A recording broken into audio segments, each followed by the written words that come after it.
On a rainy city night, a voice calls out to Hari, telling her to go buy green onions for soup. Sitting on her bed, a brown-haired woman named Hari looks at her phone and refuses the request, asking why she should go when it's for someone else. While a man named Haru sleeps, an unseen person explains that he's resting after his military leave and deserves a break. An older woman in the kitchen tells Hari to stop complaining and go to the cheaper mart, not the convenience store, as Hari sulks on the couch. Grumbling about her brother always getting favorable treatment, Hari heads out into the rain with an umbrella, feeling resentful about her own unemployment compared to his success. As the pedestrian light turns green, she decides to stop overthinking her frustrating life. While resolving to go home quickly, Hari crosses the street and looks up in horror as a yellow car speeds directly toward her.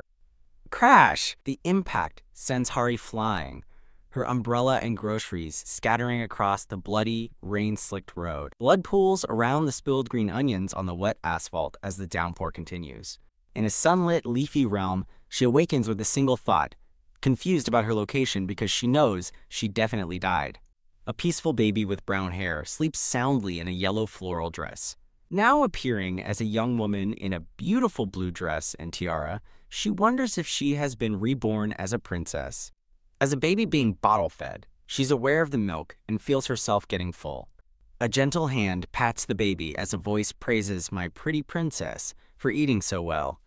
Overjoyed, the reincarnated woman celebrates the confirmation that she is indeed a princess, and that His Majesty must be her father.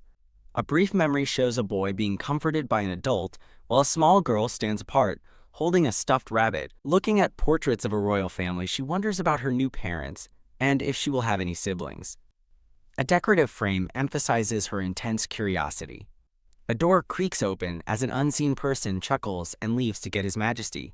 The scene brightens as light floods in through a large window. A black-haired man in a formal uniform questions a blonde man, Your Majesty, about where he is going before a meeting, as the reincarnated baby gasps at his arrival. The black-haired man resolves to at least see Eliza's child, causing the baby to wonder if Eliza is her mother and why he speaks of her so distantly. Holding a rattle, she panics, questioning if she isn't a princess after all, perhaps just a duke's daughter or another relative. Her eyes narrow with determination as she concludes that, at the very least, she must be a noble. The blonde-haired man and the black-haired man enter the room together, their expressions serious. A fluffy white paw suddenly appears in the foreground. A tiny, white puppy sitting in a blanket has a single, exasperated thought. Damn. The two men, one blonde and one with black hair, look on with stern faces. As the men stare down at it, the puppy looks at its own blanket-swaddled body on a table and thinks in utter shock, I'm a dog? The blonde man and the black-haired man exchange a silent, serious glance. The blonde man asks aloud if the dog just said, damn, while the black-haired man questions if His Majesty could have misheard. The puppy trembles as it stares at its own paw, confirming the horrifying reality. With an image of her princess self being struck by lightning, the puppy cries in despair over its lost, glorious future. The black-haired man declares he'll send the dog to the stables, and the puppy recoils in horror at the thought. The tiny puppy finds its voice, desperately shouting, Wait! Standing proudly, the puppy proclaims that it is the imperial guard dog, and will serve the empire magnificently, stunning the two men.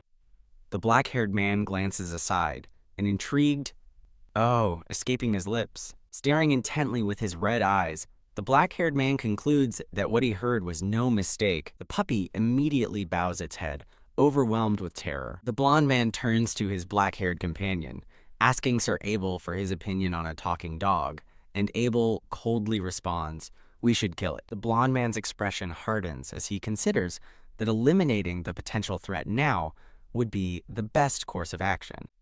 The black-haired man, Abel, thoughtfully considers His Majesty's opinion. The tiny puppy trembles, filled with regret, realizing it may die just moments after being born. Leaping up, the puppy makes a final, desperate plea, threatening to curse the entire empire if they dare to kill it. In a cute, simplified art style, the blonde man holds his sword and asks, Shall I strike? While Abel remains silent. A brief, ethereal image shows her former self underwater, holding the puppy as she recalls her resolve. The puppy begins to cry, pleading for its life because it has only just been born. The black-haired man, Abel, is visibly startled by the puppy's sudden display of emotion. With giant, tear-filled eyes, the puppy continues its desperate, heart-wrenching plea not to be killed. Abel stares down, a bead of sweat on his face, rendered speechless by the crying puppy. The black-haired man, Abel, reluctantly agrees, much to the puppy's overjoyed surprise. The blonde man dismisses Abel's concerns, intrigued by the talking dog and deciding to observe it. Imagining a life in the stables with other animals, the puppy recoils in disgust and loudly refuses. Declaring its right to choose its own master, the puppy leaps forward, begging His Majesty to take it in. Bowing its head to the floor, the puppy desperately begs to be raised, promising to repay the kindness. Amused by being chosen by a talking puppy, the black-haired man agrees to take it, as the puppy mentally cheers his wise decision. The black-haired man suggests naming it Woofy, but the proactive puppy insists on choosing its own name. With a gentle expression, the black-haired man indulges the puppy and asks what its name is. Held up by its new master, the puppy beams with pure, unadulterated happiness. As they walk away, the blonde man asks the black-haired man, "Your Majesty," if he's sure about letting the suspicious dog live. The black-haired man holding the puppy tells Abel they've already discussed it, dismissing any threat from a newborn puppy. The black-haired man pats the puppy's head, confidently confirming his decision as the puppy shoots a smug look. The puppy smugly tells the flustered blonde man to accept the decision, leaving him utterly speechless. Opening a set of grand doors, the black-haired man announces that this lavish room will belong to Woofy. As the puppy hesitates at the doorway, its new master kneels and asks if it dislikes the room. Annoyed at still being called Woofy, the puppy pouts while the blonde man reminds His Majesty they'll be late for a meeting. The doors begin to close, and the puppy panics, shouting, "Wait!" as it scrambles after them. Left alone in the vast, empty room, the puppy's unheard plea echoes in its mind. A terrifying thought strikes the puppy. What if its master is actually an arrogant tyrant? A sinister vision of him flashes in its mind. Overhearing two maids, the puppy learns the horrifying truth. His Majesty recently purged numerous rebels, resulting in continuous bloodshed, a fact confirmed by a chilling vision of his cold-hearted aftermath. The puppy is frozen in terror, its face a mask of shock at the revelation of its master's brutality. A grand imperial banner is displayed, revealing the name of the empire where she was reborn, Razendal. Her new master is revealed to be the current emperor of the empire, Asen Valeria Razendal. The terrible history is laid bare. He started a rebellion and brutally murdered his own siblings to seize power. His bloody path to power included personally killing his own father to secure the throne. In a grim flashback, Asen stands with his bloody sword over the body of his father. Through these bloody deeds, he established himself as a tyrannical ruler. As nobles constantly rebel against his illegitimate rule, the puppy realizes with dawning horror that it is completely screwed. Panicked by the talk of rebellion, the puppy wishes it had been reborn into a peaceful world instead. Now on a leash, the puppy has a grim thought. If the palace is invaded, it will die along with everyone else. In a fit of rage, the puppy blames its brother from its past life for all the suffering it's now enduring. A memory surfaces of a police officer delivering grim news to her mother and brother back in her old life. The memory continues, showing her mother collapsing in grief as her brother stares in shocked horror. Shaking off the past, the puppy looks at the grand palace and decides to focus on its own survival. The puppy wonders if its overwhelming cuteness could be enough to make even a tyrant smile. A sudden, shocking realization hits the puppy. Looking in a mirror, the puppy is struck by just how adorable its new form really is.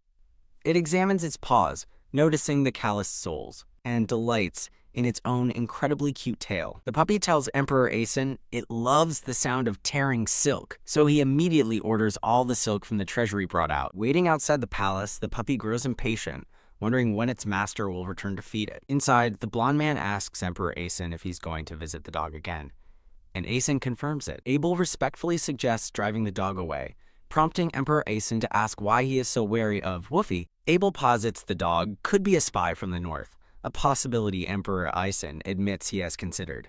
Asen dismisses the theory, explaining that palace servants witnessed its birth and it's been protected ever since, making it impossible to be a plant. Still unconvinced, Abel questions why the typically suspicious emperor is being so trusting, causing Asen to look away thoughtfully. Asen confesses that while he can't trust humans, he might be able to trust a dog, and hints there's another reason. A fond memory of him petting the adorable, happy puppy flashes through his mind. A gentle, uncharacteristic smile spreads across Aizen's face. Leaving a bewildered Abel behind, Emperor Aizen gives his simple, final reason for keeping the dog: because it's cute. The tiny white puppy jumps at Emperor Aizen, frantically shouting that Woofy is hungry. Holding the puppy, Aizen realizes with concern that it hasn't eaten anything yet. Aizen promises to call for someone, and the puppy eagerly wonders if he's summoning the chef. The puppy imagines a glorious feast of chicken, fish, and cakes, salivating over the palace food. A large, fluffy, husky-like dog suddenly appears, sitting happily before a set of doors. Aizen mentions to the puppy that he heard it has been drinking Bonita's milk. The puppy stares back, utterly bewildered by the name Bonita. Staring at the grand palace, the puppy's mind screams in utter disbelief at the implication. A brief dark vision shows a boot stepping into a pool of blood. The memory continues as a hooded figure walks down an alley filled with bodies. The figure is revealed to be a grim-faced young man with dark, teal-colored hair. The sheer absurdity of the revelation washes over the puppy. Aizen looks genuinely confused, asking why Woofy is so upset about the milk it's had since birth. The horrifying truth sinks in, and the puppy freezes solid in a block of ice from pure shock. Contrasting her princess fantasy with reality, the puppy mentally screams that it never would have drunk dog milk had it known. Emperor Aizen is surprised to find the puppy enthusiastically licking a rainbow-colored treat. The puppy argues that dog milk is unacceptable, leaving Aizen to cover his face as he internally points out the obvious. It is a dog.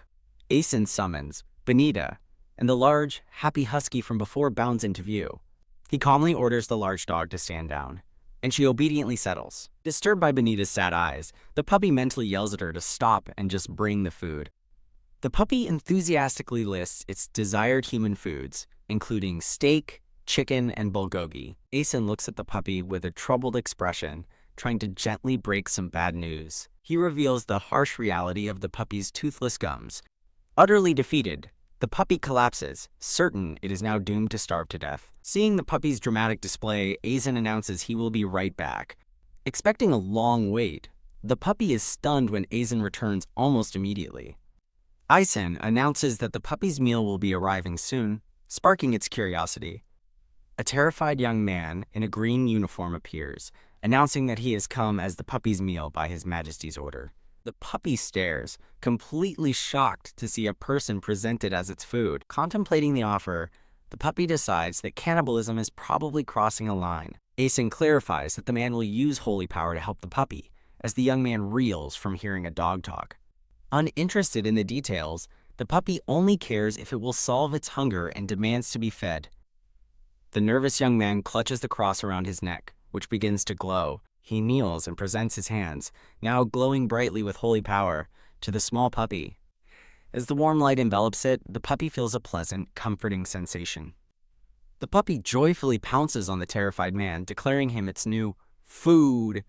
The trembling man introduces himself as Boris, and the puppy compliments his cool name. Proudly standing tall, the puppy announces that its name is Hari. A confused Boris points out that the Emperor called her Woofy. Aizen watches Hari correcting a crying Boris and misinterprets the chaos as them getting along well. As Aizen departs with a gentle smile, telling them to play nicely, Hari's admiration for him soars. A weeping Boris begs the Emperor not to leave him behind with the deceptively angelic-looking Hari. While Boris cries in terror, Hari looks on with a sly, mischievous grin. The scene shifts to an expansive, manicured garden within the palace grounds. Hari looks down at a different fainted servant, bored that everyone is so easily scared of a dog. As she trots toward a set of doors, something suddenly catches her attention. Peeking around a corner, Hari remembers a crucial detail from an earlier conversation. She bursts through the doorway, waving excitedly and shouting, "Let's go!"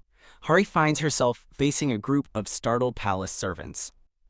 Dropping her linens in shock, a maid stares wide-eyed, wondering if the dog just talked.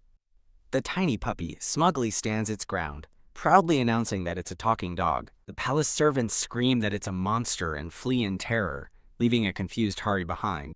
As they run away, Hari wonders why everyone is so scared of her. Unbothered, Hari happily gives chase, inviting the terrified servants to play as they scream. Mid-romp, Hari is suddenly scooped up, wondering what's happening. Abel holds her firmly, demanding to know why she's scurrying around, and Hari recognizes the annoying blonde man. A formal introduction reveals the man to be Abel Sylvester, the Emperor's cousin, a duke, and captain of the knights. Abel interrogates the squirming puppy about her activities, much to her annoyance.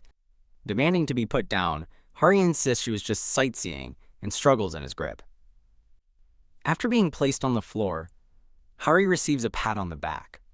Abel sighs, admitting he doesn't know her true identity. With a menacing glare, he warns the puppy to be careful, as he won't tolerate any nonsense. As Abel walks off, Hari is left stunned, wondering what she did to provoke his hostility. A troubled close-up of Abel appears as Hari wonders why he's hated her from the start. Trotting down the empty hall, Hari sighs, admitting that she misses the Emperor. A familiar voice, belonging to Aizen, questions the woof he just heard. Hari turns around, her eyes welling with tears of pure joy at seeing her master. She excitedly hops up a flight of stairs toward Aizen, as another servant calls out to His Majesty. A gentle hand reaches out toward the puppy. Aizen scoops Hari into his arms as she tells him how much she missed him. Standing by a brightly lit window, Aizen holds her close. Overcome with emotion, Hari cries happily in her master's embrace. Aizen asks what happened, and Hari explains she just went out for a bit and ran into some people. She clarifies that she met them by the stairs, but they fled the moment she spoke.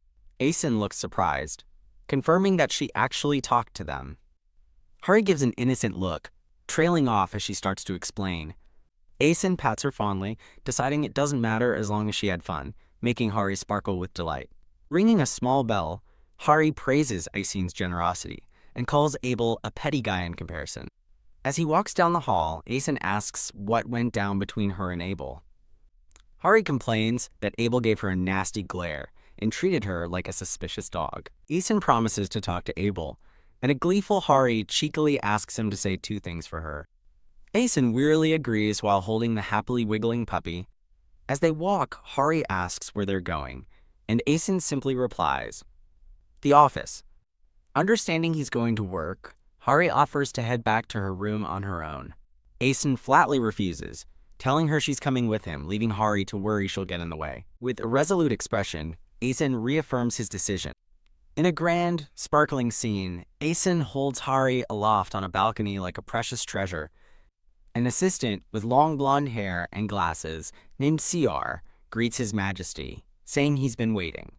Ciar looks up, ready to discuss the many matters at hand. His attention is immediately diverted as he asks about the dog, imagining Hari in a dapper top hat. Hari gives a charming wink, prompting a shocked Ciar to comment on how strange the dog is. Hari leaps down and confronts the assistant for staring, causing him to fall over in utter shock. Aizen calmly states that a talking dog isn't unusual for the royal family, though Ciar internally screams that it is. Kneeling to pet her, Aizen declares Hari will be his loyal hound, a title she immediately protests. A bewildered Ciar wonders if he's the only sane one left, as Hari smugly tells him to accept reality.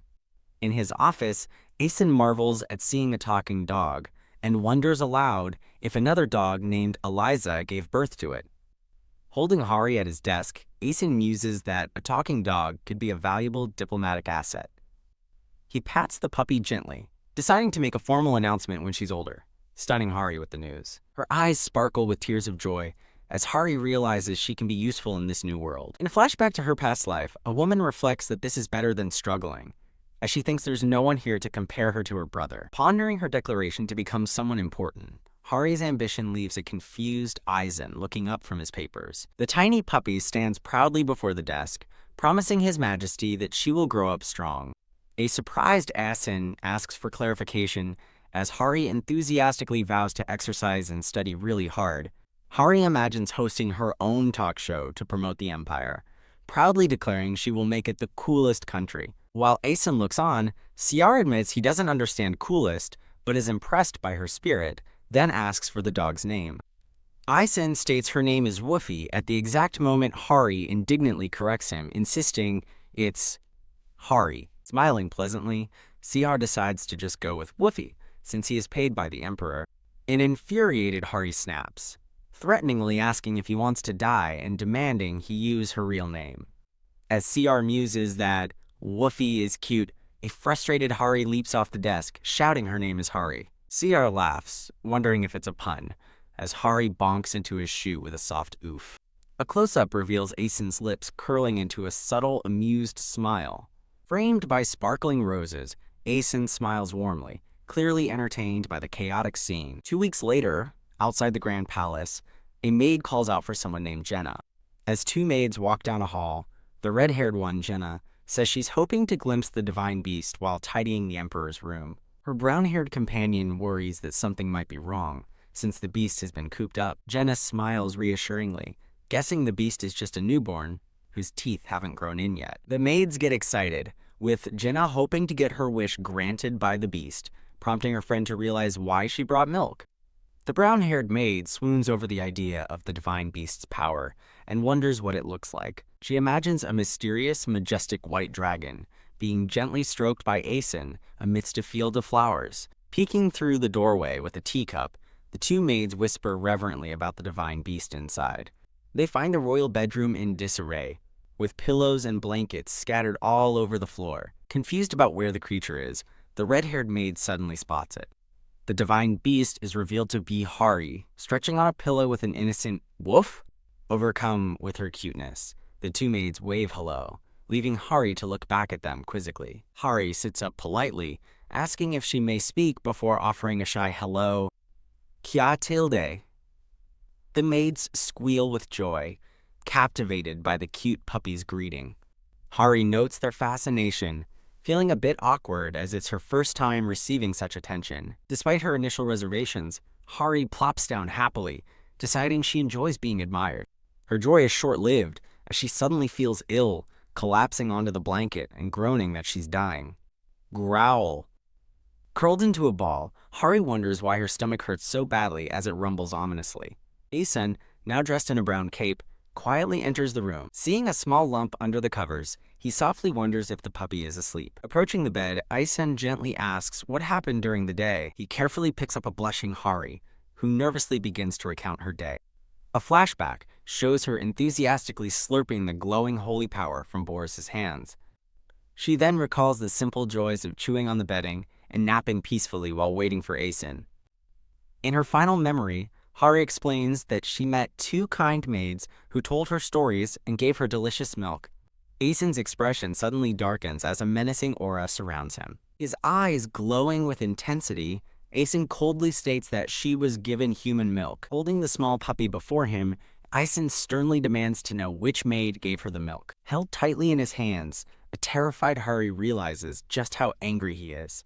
Hari quickly defends the maids, explaining she asked for the milk and that Jenna and Anne didn't know it was bad for dogs. Sweating profusely, Hari begs Asen not to scold anyone for the mistake. Asen turns away, remaining silent for a moment before letting out a frustrated sigh. Cradling the sleeping puppy, he appears troubled and uncertain of what to do. As Asen walks down the hall, Abel stops him, reminding His Majesty that he has a meeting soon.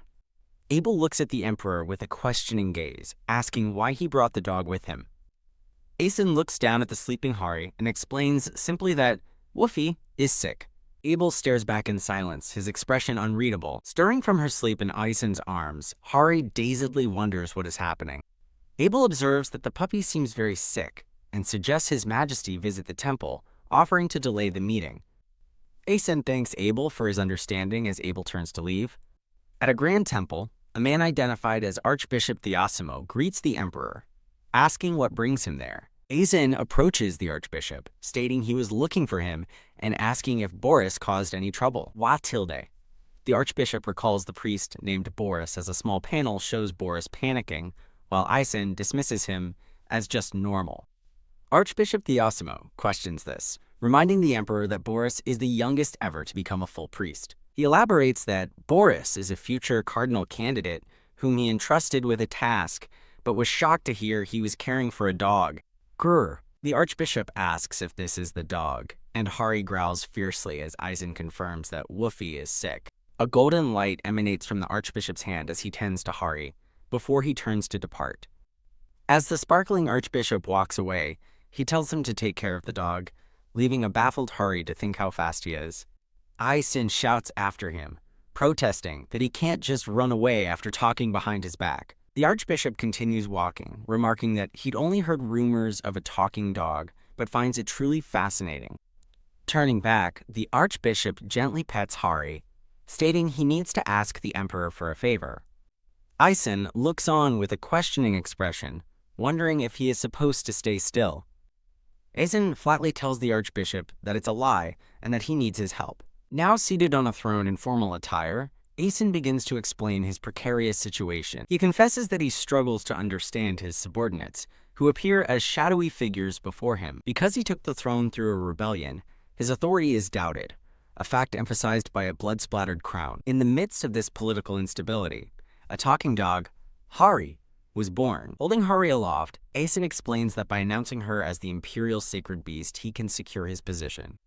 The Archbishop listens intently and asks about the dog's true identity. While the two men converse, Hari is blissfully unaware, happily chewing on grass outside. Aizen states his plan to declare Woofy the imperial sacred beast when she grows up, asking the temple to remain quiet about it for now. The Archbishop bows his head in compliance, agreeing to follow the Emperor's command. He then questions Aizen's personal visit, noting it's unusual for him not to send a summoner for such matters. The scene transitions to an exterior shot of the grand temple building. Aizen gives a simple, disarming reason for his visit.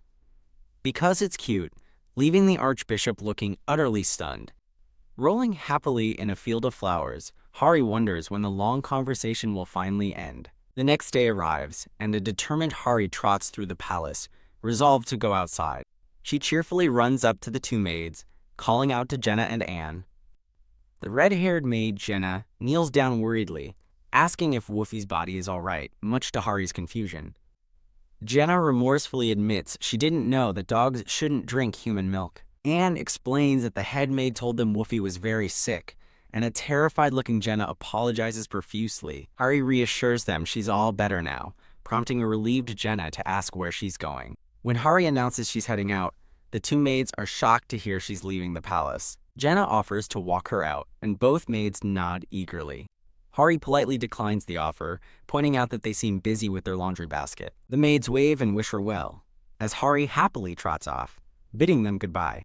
Hari excitedly scampers down a long palace hallway. Reaching a doorway, she looks out onto a vast, manicured garden and wonders what this place is. Realizing she's at the exit, Hari joyfully dashes down the steps, thrilled to finally leave the palace. Her paws suddenly skid to a halt on the carpeted steps. Suspended in mid-air, Hari is bewildered, wondering why she isn't falling. She turns to see a mysterious, brightly glowing figure appearing before her. A beautiful woman with long white hair and a kind smile materializes, saying, "Hi." The woman remarks that Hari is more mature than she expected, while Hari inwardly questions who she is. As a man in the distance shouts for, "Your Highness," Hari leaps toward the woman. The woman gives a playful wink and introduces herself as a princess. A stunned Hari flies back in shock, shouting in disbelief that this must be His Majesty's daughter.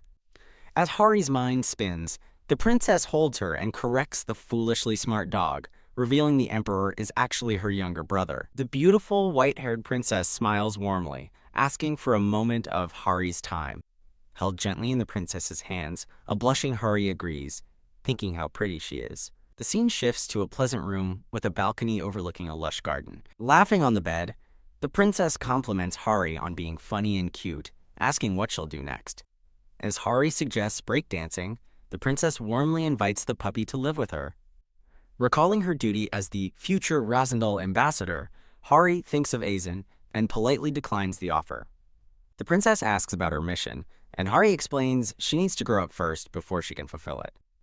The princess reacts with wide-eyed shock at the small puppy's serious declaration.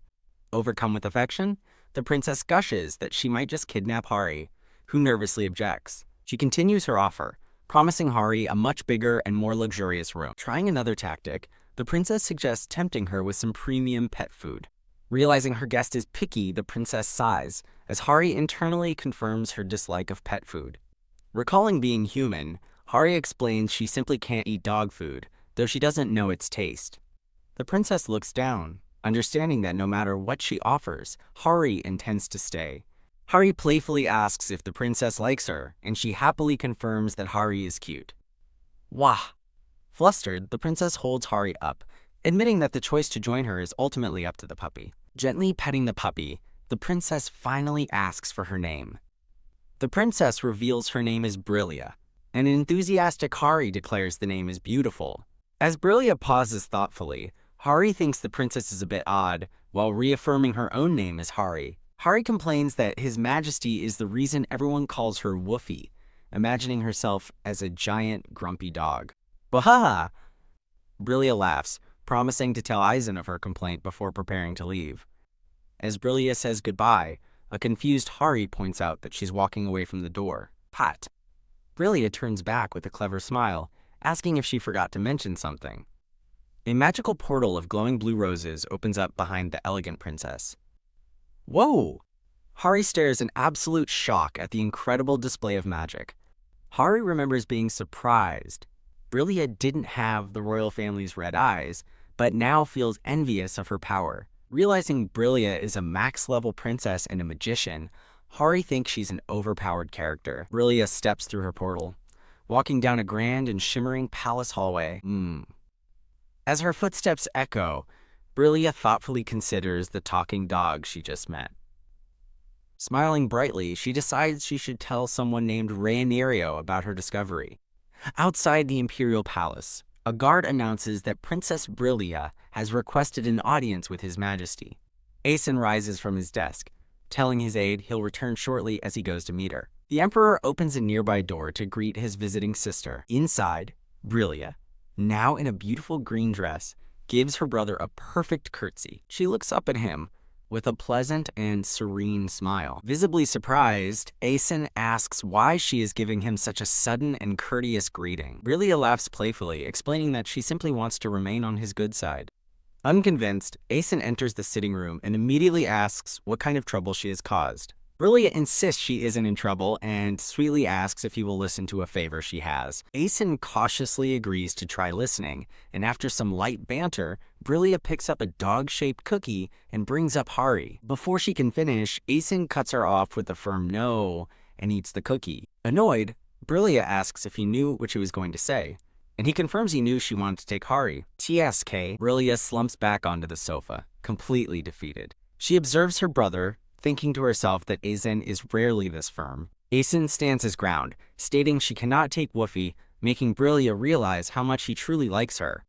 Elsewhere, a very smug Hari concludes that, of course, they've fallen for her extremely lovely self. Brillia changes the subject, fondly recounting Hari's cute surprise at learning she was a princess and not Aizen's daughter. Aizen allows himself a small, fond smile and agrees that it is indeed cute. He thinks about visiting Hari later, before remembering he had another reason for seeing his sister. The mood settles as a hand rests near a teacup, marking a quiet pause in their conversation. Aizen reveals he's received reports of an enemy mobilizing his forces, confirming he's already aware of the threat. Brillia listens with a look of serious concern. As Aizen stresses the gravity of the situation, Brillia angrily states that the throne was never meant for the usurper. She sighs in frustration, calling the ambitious man a dumb brat for desiring what isn't his. She recalls how the throne was always meant for Aizen, especially after she surrendered her own claim to the title. Overcome with guilt, Brillia laments that Aizen is seen as a tyrant because of a past incident that she blames on herself. Changing the subject, she asks Aizen if he has heard of a new plot brewing in the Goban region. Aizen admits he hasn't, and a smiling Brillia is relieved she can inform him quickly. Thanking his sister, Aizen notes he must contact the Core clan, to which Brillia simply says it's no problem. Aizen decides that once the rebels are handled, he will officially announce Woofy as the divine beast. Having concluded their meeting, Aizen walks toward the door. He opens the door to his chambers, a fond thought of Hari bringing a smile to his face. Aizen enters his grand, blue-themed bedroom, looking for his puppy. He asks a maid about Woofy's whereabouts and learns she went outside the palace after meeting with Princess Brillia. When he asks if anything seemed unusual, the maid explains Hari was simply so happy that she ran off. Aizen understands, picturing a joyful Hari frolicking happily. Just as he contemplates going to find her, a guard rushes in with an urgent report. Shock! The guard bursts in, shouting that 3 guards at the north gate have been killed. Asen asks if security has been breached, and the kneeling guard gravely confirms it has. The guard reports that the culprit is still at large, and also killed guards at the nearby Annex Palace. With a bloody hand shown on the ground, the guard speculates the intruders are still nearby. Asen's eyes glow red as a horrifying realization dawns on him. The Annex Palace is where Woofy went. Asen immediately issues a series of commands to secure the palace, deploying forces to the gates and fortress walls. Two guards in the background acknowledge his orders, replying, "Understood." Standing in the garden, Asen worries about the assassin's timing, wondering if he should order a separate search for Woofy. As he ponders, a blond man in a military uniform addresses him as "Your Majesty." Asen turns, surprised to see who has approached him. He recognizes the newcomer, a serious-looking young man with blonde hair and red eyes, and calls out his name, Abel. Meanwhile, an oblivious Hari happily trots through the woods, singing about delicious Korean dishes. Drooling at the thought of the food, she wanders deeper into the forest. Owing, she suddenly stops, realizing with a jolt that she is completely lost. Crack! The sound of a twig snapping under her paw makes her pause, sensing the strange atmosphere of the woods. Whoosh! A blood-splattered sword swings through the air right before her. A terrified Hari looks up to see a mysterious man in a dark cloak holding the bloody blade. The cloaked man, a blonde with light blue eyes, looks down in surprise, remarking, "Oh, it's a puppy." Back at the palace, Abel reports to Asen that the puppy has wandered outside the palace grounds. Recognizing the danger of the timing, Abel states he will redirect some of the knights to search for the dog. Asen grows worried, fearing that the rumor about the divine beast might have leaked. He considers that while not officially announced, the rumor could have easily spread beyond the palace walls. Asen nervously hopes that the intruders haven't already learned about the puppy. Abel watches the Emperor's reaction intently. Noting Asen's extreme anxiety, Abel wonders why he's so concerned about a simple mutt. A brief memory shows Asen smiling warmly while petting Hari on his desk. Nia, in the memory, a playful Hari winks back at him. NNGH. Back in the present, a conflicted Abel runs a hand over his face in frustration. Resolving his inner conflict, he decides he would rather go search for the puppy himself. Abel instructs Asen to stay with the vice captain for safety, promising to return quickly. Without waiting for a reply, he turns and dashes away. Clenching his fist, Abel mutters about the troublesome pup as he runs. Racing through the palace grounds, he desperately hopes that nothing is wrong. The mysterious blonde man regards the puppy with a faint, knowing smirk. Wahaha. He kneels and pets a happy Hari, laughing at how cute she is. As he looks out over the moonlit garden, a thought muses on the cute puppy running around. A hand reaches down to pet a blushing Hari, who nervously wonders who this person is. The scene flashes back to the blood-spattered sword, a grim reminder of the man's dangerous nature. Terrified, Hari realizes he might be an assassin and decides she must act like a normal dog to survive. Fearing he's suspicious of her, she reluctantly decides to commit to the act. She begins scratching behind her ear, lamenting the loss of her human dignity, even as she enjoys the relief. Woof, she barks convincingly, pleased with her very dog-like performance. Gasp. The man, now identified as Kaiser, suddenly wonders if he heard a human voice, causing Hari to panic. Roll. To distract him, Hari playfully rolls on the ground, determined to act like a cute, ordinary dog. Kaiser stares down at her antics, his expression unreadable and thoughtful. He dismisses the sound as his imagination, while Hari internally breathes a sigh of relief. A hooded figure approaches from behind, informing Kaiser that their infiltration has failed as Hari watches on. The newcomer is revealed to be a man in a black mask, and a terrified Hari thinks he must be another assassin. Kaiser simply replies that he expected as much, his posture slumping in slight disappointment. The masked man apologizes, but Kaiser reassures him, saying today was just for reconnaissance, and they should leave. Overjoyed, Hari eagerly watches as the two dangerous men finally prepare to depart. Just as they're leaving, Kaiser stops his companion, saying, "Wait a moment." Looking back at Hari with a blush, Kaiser brightly suggests they should take her with them. Oh no.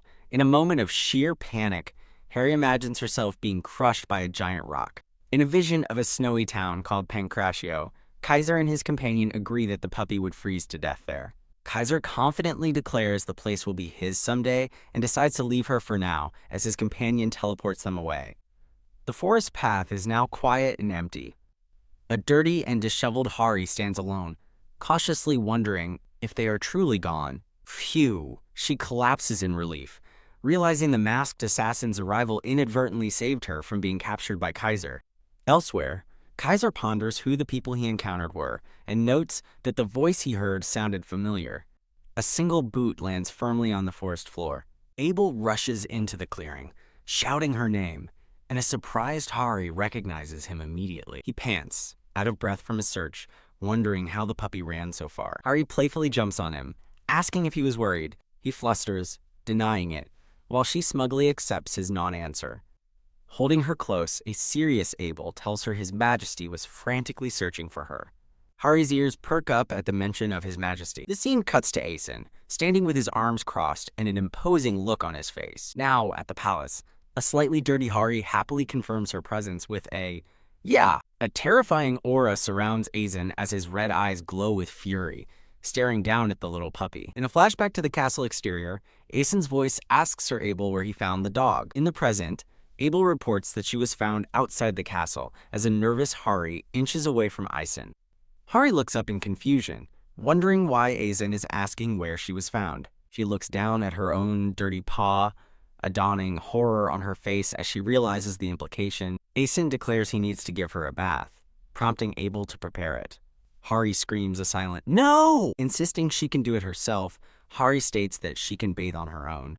Asen looks down doubtfully, questioning how a dog who's never had a bath would know how. Trying to sound sophisticated, she claims it's instinct for a grown lady dog and flops onto the floor.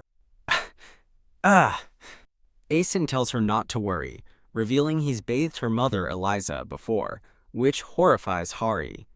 She blurts out that Eliza is not her mother, shocking Asen with her sudden outburst.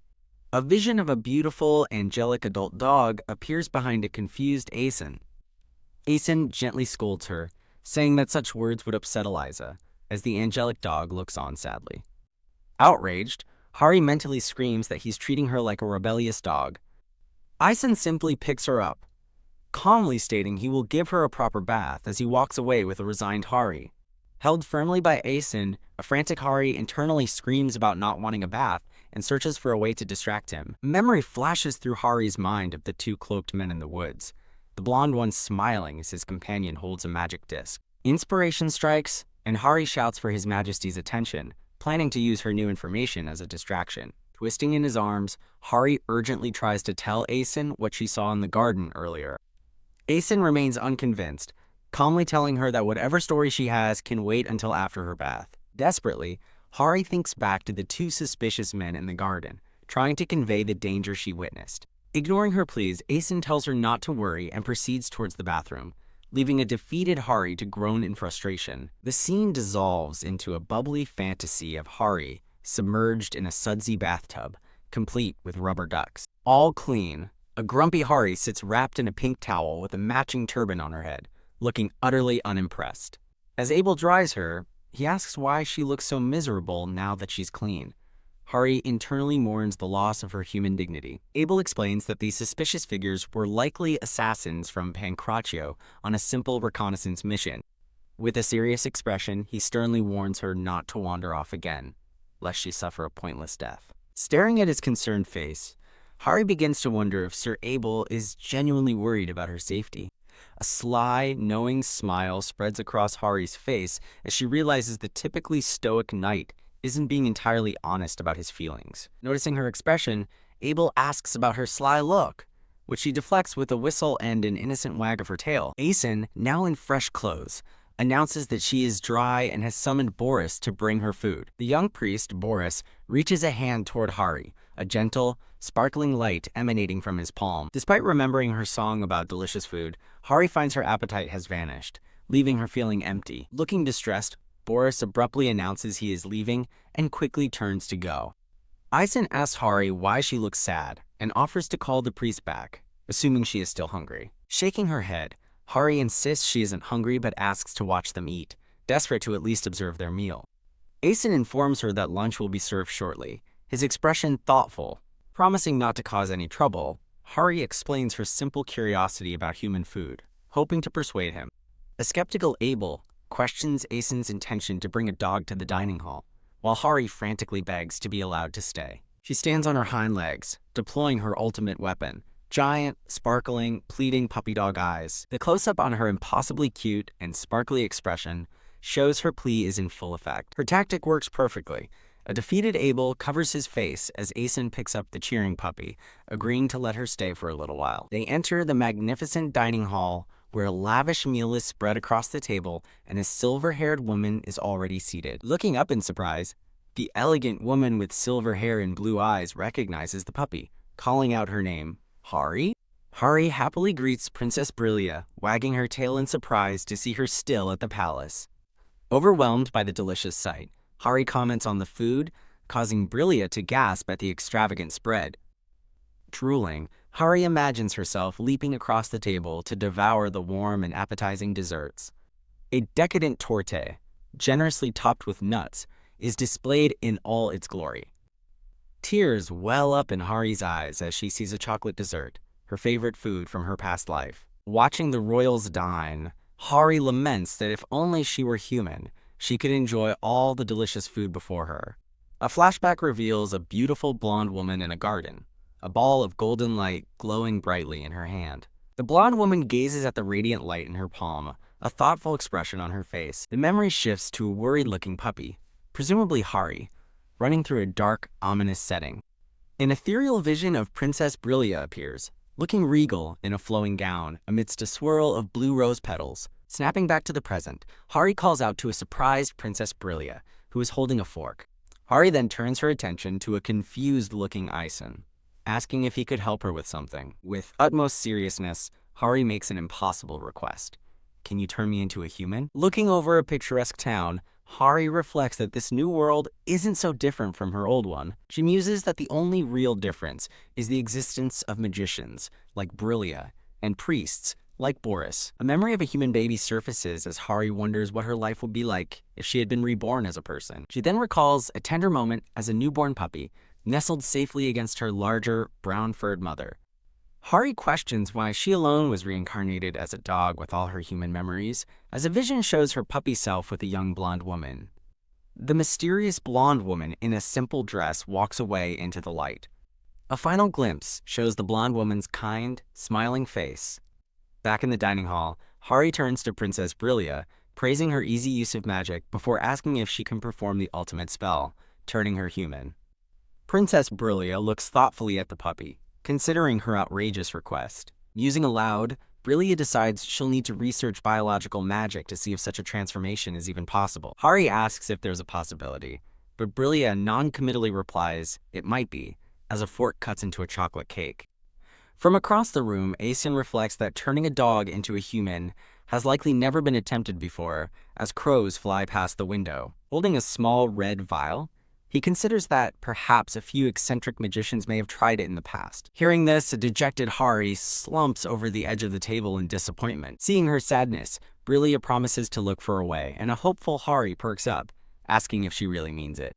Brillia smiles confidently, revealing that she is the second strongest magician in the entire empire. Asen jolts in surprise, impressed by her claim, while Hari stares in awe at the powerful princess. When Hari asks who the strongest is, Brillia happily announces it's her fiancé, much to Asen's surprise. Asen is stunned to learn Brillia is engaged and that her fiancé is the Empire's #1 magician. Brillia explains that her fiancé, Riora, might know the answer since he specialized in biological magic. Looking towards a vision of a grand tower, Brillia happily promises to contact him soon. A delighted Hari agrees, then curiously asks what the Tower of the Sun is. Brillia explains it's near Pancratio, but Hari just looks at her with a blank, confused expression. Surprised by her ignorance, Brillia calls it one of the most beautiful towers, shocking Hari with the revelation that there are multiple towers. Hari grows flustered, realizing her knowledge of this world is limited to gossip she overheard in the palace. Looking out at a starry night sky over a town, she resolves to learn more about the world she now inhabits. Later, as they walk down a palace hallway, Asen asks the glowing puppy if she enjoyed her sightseeing trip. Hari turns to look back at him, her expression filled with newfound determination. Asen offers to help with whatever is on her mind, encouraging her to speak freely. With a bright smile and a glowing magic circle behind her, Hari declares that she wants to know more about this world. Asen finds her phrasing strange, and Hari realizes she's made a slip-up. She clarifies that she isn't a true divine beast, just an ordinary dog. Although she's been declared a divine beast, Hari explains her only special ability is being able to talk. Asen reassures her, saying that the ability to speak is impressive enough on its own. Hari disagrees, worrying that once her talking becomes normalized, people will look down on her, so she needs to gain basic knowledge. She admits with a droop of her ears that she didn't even understand what Brillia was talking about earlier. She thinks it's silly for a so-called divine beast to be ignorant about its own country. Frustrated, Hari blurts out that she feels embarrassed as a human for knowing so little. Asen questions her slip, and she quickly backtracks, claiming she meant to say, "super smart dog." Asen gently pets her head, calling her little dog and saying he's impressed by her thoughtfulness. He admits he was short-sighted and agrees that society might criticize her later, promising he doesn't want her to be looked down upon. Kneeling down, Asen declares he will assign her a great teacher, and a thrilled Hari cheers at the news. Asen stands and thoughtfully considers who would be the best candidate for the job. He considers Brillia, a magical prodigy, but worries her specialty in offensive magic might lead to chaos if she were the teacher. He dismisses the tight-lipped professors at the Imperial Academy, leaving him with only one remaining option. The scene transitions, showing a small bird perched on a leafy branch in the bright sunlight. After a good night's sleep, a new day dawns over a magnificent building. An excited Hari happily trots down the hall, eager to meet the teacher who will teach her about the world. She eagerly wonders who it will be, imagining it could be Princess Brillia, or perhaps Shiar. An angry, dumbfounded expression spreads across Hari's face as she shouts in disbelief. Her new teacher is revealed to be a stern-looking blonde man in a uniform, and she demands to know why it's him. He retorts he doesn't want to be there either. Meanwhile, Asen sits at his desk, sincerely hoping that the little dog and her new teacher will get along. Outside the castle towers, an unseen voice yells, "I really hate this!" In a library, Hari correctly guesses that the Emperor forced the blonde man to be her teacher, and he tiredly confirms it. HMPH. He explains he was put in charge to prevent information about her from leaking, and tells her there's nothing she can do about it. A pouting Hari grumbles that she would have preferred Brillia. The teacher informs her that Brillia is currently at the academy and therefore unavailable. Hari sighs and asks if he doesn't have better things to do, but he snaps back that the Emperor's command is his highest priority. Hari sarcastically asks Abel if he would perform a series of ridiculous stunts if the Emperor commanded it. Annoyed, Abel dismisses her question as nonsense and tells her to sit down. Looking down at the now tiny puppy, he wearily asks why she's acting this way again. Hari pleads with him to listen, complaining that the chair is too high, causing him to sigh in frustration. With a soft thud, the teacher's hand places a rolled-up map onto the table. The map of the continent unfurls, revealing the kingdoms of Razendal, Pancratio, Arcana, Peshin, and Belvedere. Peeking over the table's edge, Hari looks at the object and asks if it's a map. Abel confirms it, stating that to gain knowledge, she must first learn the geography of the Empire. The puppy bluntly points out a critical flaw in his lesson plan. She can't read. Abel closes his eyes and gives a gentle, knowing smile. Snickering with his eyes glowing red, he admits he didn't expect her to, prompting an indignant, "What?" from Hari. Composing himself, the teacher tells her to listen carefully as he will only explain everything once. He points his finger toward the largest landmass on the map, centered on the kingdom of Razendal. Abel explains that the vast western territory is the Razendal Empire, the most prosperous on the continent. He continues, stating it rules over half the continent, making it the strongest nation, as silhouettes of elite soldiers appear.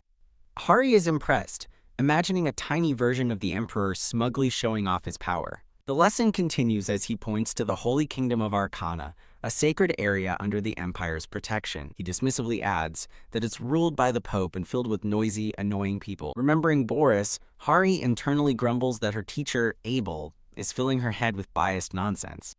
Abel redirects her attention, pointing to the long, vertical landmass adjacent to Arcana. He identifies it as the Kingdom of Peshin, noting they could conquer it, but the Holy Kingdom makes it troublesome, which makes Hari think he sounds like a tyrant. When Hari asks about the Northern Islands, he dismisses them as the Belvedere Alliance, 6 small nations, not worth invading. His expression darkens as he prepares to describe the final territory. The crest of Pancratio appears, featuring a snarling white snow leopard within a golden emblem. The map highlights the northernmost region, a snowy, mountainous land labeled Pancratio.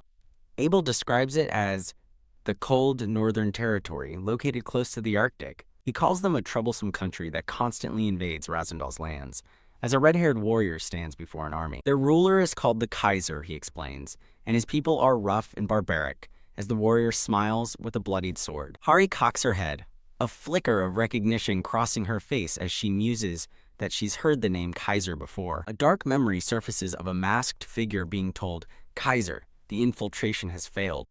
Her eyes widen in shock as she realizes the masked man from her memory was named Kaiser. She wonders aloud if this Kaiser is a handsome man with cream-colored hair and light blue eyes, picturing the man she once met. Stunned, Abel confirms her description is accurate and demands to know where she heard it.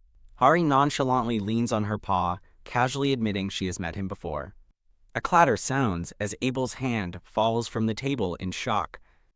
With a furious expression, Abel slams his hands on the table and demands to know if she met Dante Pancratio. Hari calmly explains that he never asked, and since the Emperor didn't seem concerned, she assumed it wasn't important. An exasperated Abel demands a full explanation, and Hari simply states she got lost while walking in the garden. Muttering that the enemy king must have too much free time, Abel turns to leave as Hari asks where he is going. With a serious expression, he announces his intention to report this new information to the Emperor. The grand doors slam shut with a loud bang, leaving Hari alone in the library. Sitting alone at the vast table, Hari is left to wonder if she did something wrong. She tries to reassure herself, recalling that the Emperor told her to keep it a secret, so it's probably nothing important. Shaking off her worries, she turns back to the map to review what she learned during her first lesson. Looking at the map of Razandal, she reflects that, while the lesson was a bit difficult, it was also fun. She recalls her past life, where those memories felt overwhelming and made her feel like an outsider in this new world. But after learning about her new home, she feels a sense of accomplishment and belonging for the first time. She smiles, hopefully thinking that as time passes, she will blend into this world more naturally, imagining herself with Asen, Abel, and Brilia. A painful memory from her past life emerges, showing her younger self at a hospital bedside as another girl leaves the room. Looking down at the person in the hospital bed, she resolves that someday she will be able to look back on all her memories, good or bad, with a smile. A memory of her former self surfaces as she considers the thought of forgetting her past. Back in the library, Hari droops, thinking that the idea of forgetting feels a little lonely. Suddenly, the library doors burst open as a panicked Asen rushes into the room. Hari looks up from the map on the table, startled by his sudden appearance. Asen looks flustered and out of breath as he spots the little dog. Surprised to see him, Hari asks if it's His Majesty. As he scoops her up, she asks him why he was running like that. Holding her in his hands, Asen urgently asks if she met Dante Pancratio. Hari confirms that she did, realizing Abel must have reported their conversation to him.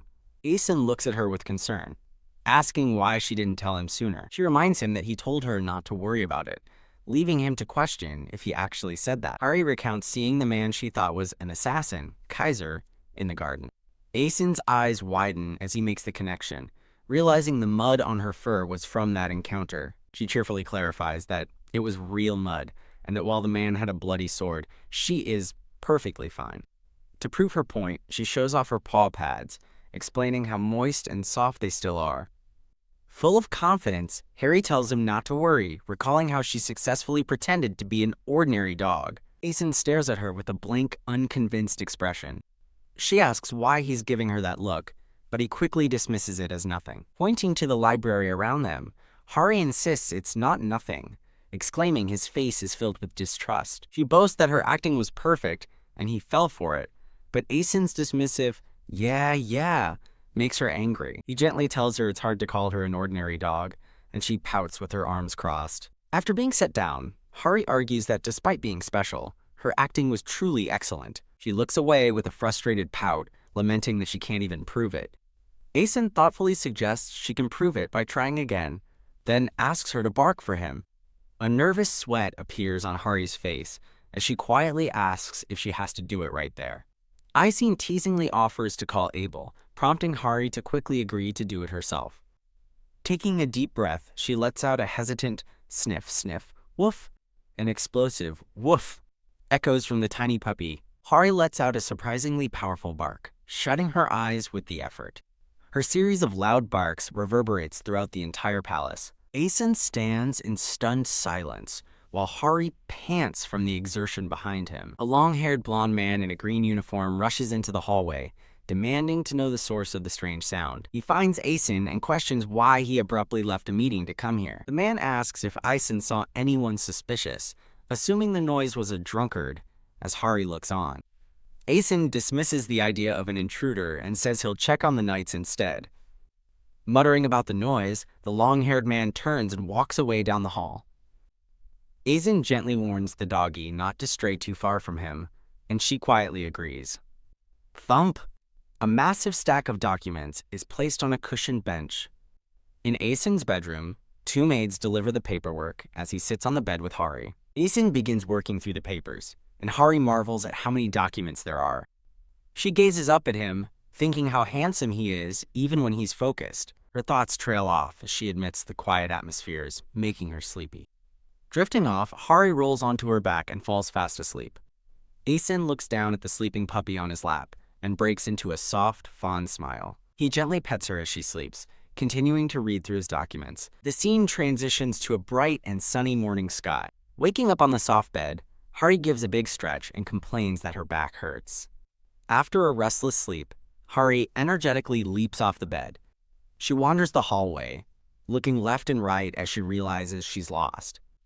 Her ears perk up as she hears people talking, suddenly understanding Aeson's earlier behavior. Eavesdropping from a corner, she hears two men discuss how the rebels are mobilizing, led by a surprisingly still alive Duke Miles. One man relays rumors of Duke Miles contacting the north via the capital, but the other corrects him, stating contact was made with Heribaldo by sea, a suicidal route due to the Kraken. Putting the pieces together, Hari concludes that Duke Miles is plotting a rebellion with northern forces. The man with dark green hair spots Hari peeking from behind the wall. He buries his face in his hand with a sigh of frustration as his companion looks on, confused. Whine. Collapsing in despair, Hari laments the danger in her new world and prays for safety. A pair of large black boots suddenly stops right in front of the distraught puppy. A tall, shadowy figure looms over Hari, who looks up with a contented, sleepy expression, oblivious to the presence. Sensing someone behind her, Hari scurries away, anxiously wondering who it is. A man with ash blonde hair and green eyes is revealed, and Hari panics, thinking it might be that guy. A large hand swiftly reaches down to grab the tiny puppy. Held firmly by the blonde-haired Abel, he demands to know what she's doing there again. Abel holds her up by the scruff, scolding her for being late to class and messing around, prompting Hari to realize who he is. In a burst of relief, Hari leaps onto Abel's face, making him yell in shock. As the Grand Palace looms in the background, Hari joyfully yells that she missed Abel, who demands she get away from him. Now seated properly on a cushion in the library, Hari obediently responds, "Yes, sir." Abel announces their lesson will be on monsters, condescendingly adding that he chose a children's book suited to her level. Looking at the book titled Monsters Are Scary, Hari curiously asks if monsters are real. Abel explains they are evil creatures of all sizes and points to an illustration of a small, one-eyed monster that lives in forests. He elaborates that these small monsters are not dangerous and are easily handled by guards if they wander into the city. Turning the page, Abel warns that the next type of monster, seen by two children in a dark forest illustration, is more dangerous. A horrifying, black creature with multiple red eyes and sharp fangs appears as Abel explains that these monsters have their own minds. With his arms crossed, Abel advises that running is the only option for those without combat skills, as they will likely be killed. As Abel lectures, Hari internally fumes, thinking he has a really bad attitude. She stares at a creepy drawing of a shadowy, multi-eyed creature emerging from the dark. Horrified by the illustration, she finds it incredibly creepy and questions if it's really a book for children. Looking up at Abel, she nervously asks how big the monster is, guessing it's the size of a large tree. Abel lets out a slight, mocking smile and scoffs at her guess. His expression hardens as he states that this is a large monster. He reveals it's as big as a castle, showing a terrifying image of a winged, multi-eyed beast looming over a city.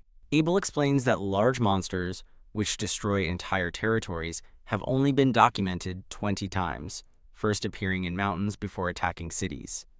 Hari panics at the thought of a city-destroying monster, shouting that it's way too scary. Abel tries to reassure her, saying one hasn't appeared in 50 years, but she remains anxious.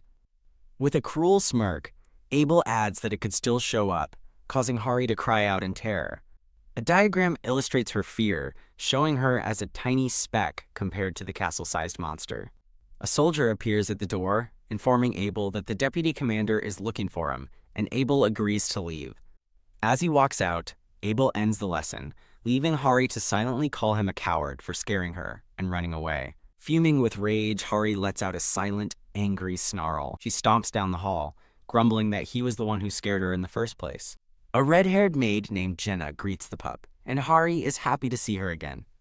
Jenna pets Hari, asking where she's been, and Hari explains she's heading to see the Emperor. Surprised, Jenna asks if she isn't scared of the Emperor, which confuses Hari. Jenna glances around nervously, leaving Hari to wonder what's going on. Leaning close, Jenna whispers that His Majesty is a very scary person who never smiles. She adds that he's unfriendly and might punish mistakes harshly, then quickly retracts her statement, as an image of a cold emperor on his throne appears. Patting the puppy, Jenna says she is glad the Emperor seems to be lenient with her. A warm, rosy memory surfaces of a smiling Emperor Aisin, gently holding Hari in his arms. Peeking into Aisin's room, Hari calls out, asking if His Majesty is there. Aisin greets the puppy, asking why she isn't in class, and Hari explains that Abel's business ended their lesson early. He kneels down to ask what she learned, and she excitedly runs over, telling him about a scary monster called Omun. Pat. She leaps into Aisin's arms, exclaiming how scary her monster lesson was. Cuddling against him, Hari frets that if an enormous monster appeared, she'd be a total snack. Aisin can't help but chuckle at her adorable fear. Holding her close, he reassures her that the palace is protected by a monster-proof barrier, noting Abel must have left that part out. Fuming with rage, Hari realizes Abel deliberately scared her and is now plotting her revenge. Aisin gently pets the fuming puppy, trying to calm her down. He looks down at her thoughtfully, suggesting that if she's that scared, waving a dismissive paw, Hari quickly insists that it's nothing. Aisin gently scoops the flustered puppy into his hands. She argues that he should value his privacy, thinking that sleeping together is already embarrassing enough. After hearing her mention a rule about boys and girls over 7, a confused Aisin asks what she's talking about. Hari fumes in embarrassment, wondering how he could be so clueless about such things. Sitting up, Aisin admits he doesn't understand her recent behavior. He gently strokes her head, telling her he enjoys having his little puppy around. Aisin explains that by sharing a room, he can spend more time with her, which touches Hari's heart. Burying her face in the pillow, a blushing Hari quietly agrees. She peeks out from under the blanket, shyly telling him to go to sleep, which leaves him looking puzzled. He continues, wondering what he should do if someone he once trusted has committed an unforgivable crime. With a hard look in his eyes, he questions whether he should overlook the crime or punish them. Hari listens with concern, realizing the person's crime must be very serious to trouble him so deeply. Seeing his pained expression, Hari gets angry on his behalf, cursing the wretched fools who are hurting him. She stands up tall and declares that he should just crush them. Aisin looks over at her, taken aback by her sudden declaration. A moment later, he bursts out laughing, amused by her fierce loyalty. As he laughs heartily, Hari encourages him to do whatever he wants and not let them get away. A warm feeling spreads as she thinks that the king's happiness is contagious. She makes a silent promise to always be there to listen if he ever needs to talk again. Having eased his worries, Aisin sleeps peacefully while Hari watches over him. She snuggles up beside his face, resting her head on his pillow and drifting off to sleep. The day begins under a bright sun, with a view of the grand, red-roofed palace. A commotion is heard as footsteps hurry down a palace corridor. A young, brown-haired man in a green tunic kneels before Hari, asking if something happened to cause all the noise. With an awkward smile, he explains that His Majesty has ordered the execution of several ministers, including Count Diallo. Hari stares in horror at the imagined image of a blood-soaked guillotine, shocked by the news of an execution. A film strip of memories flashes through her mind as she realizes with dread that she told Asen to crush them all just yesterday.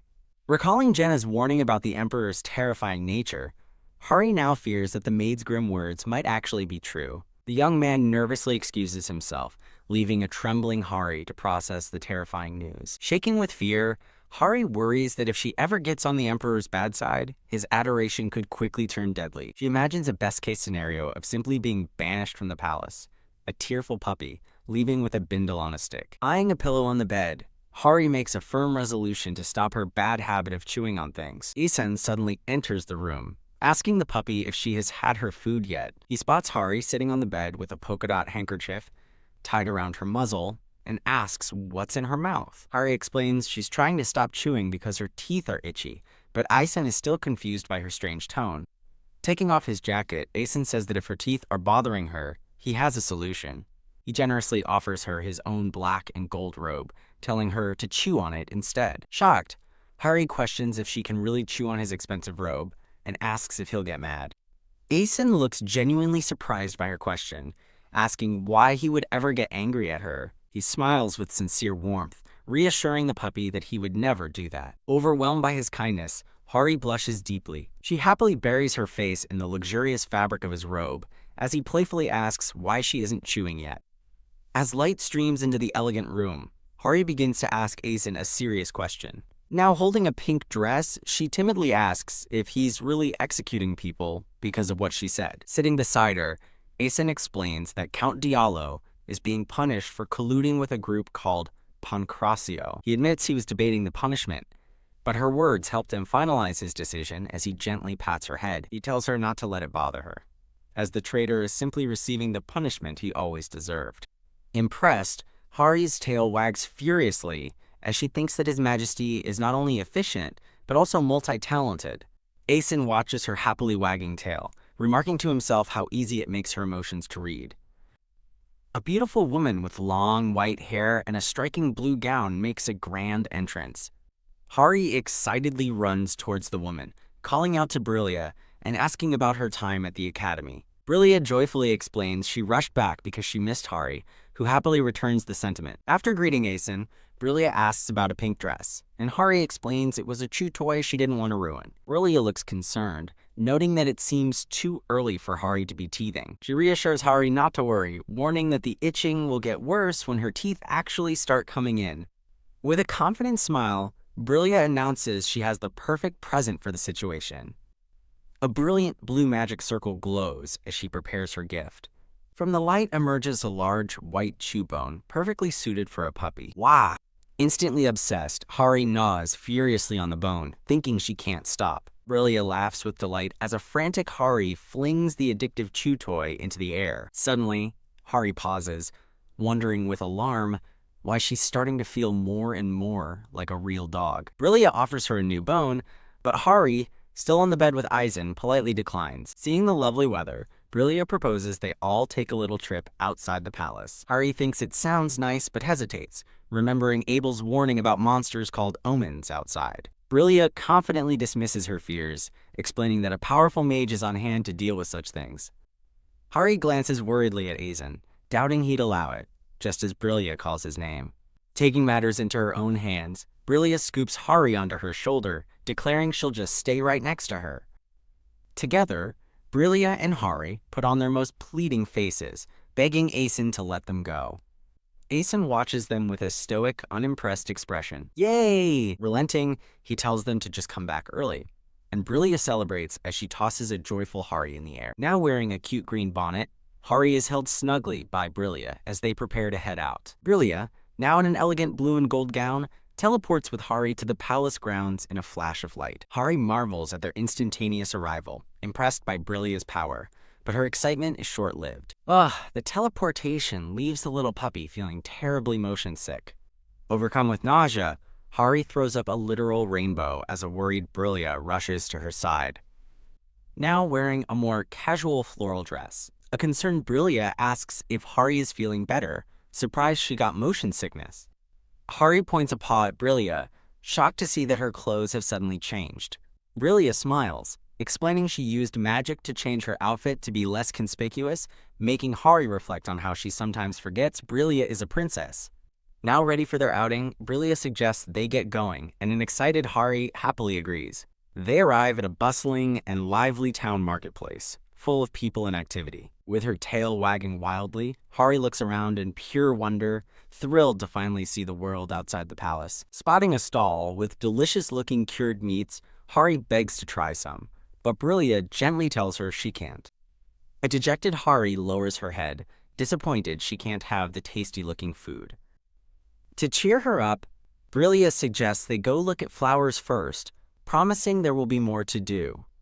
A beautiful, sunny overview of the town reveals a picturesque scene of charming houses and vineyards. Cradling a sleepy but content Hari, Brillia asks if she had a good time, and Hari eagerly asks what's next. Brillia heads towards two men, deciding they should check out some magic tool shops first.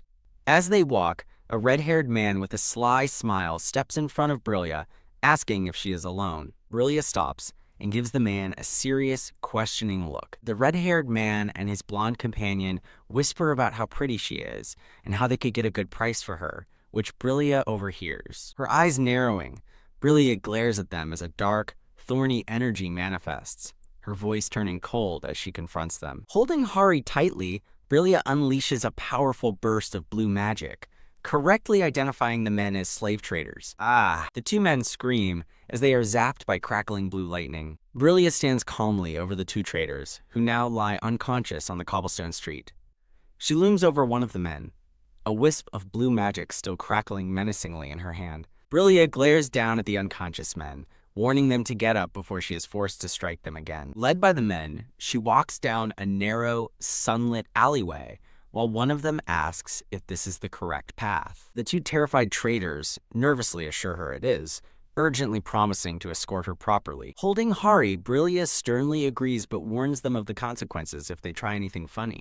A spark of blue magic flashes in her hand, serving as a silent, powerful reminder of her threat. Eek! The traders hastily lead the way, clearly terrified of what she might do.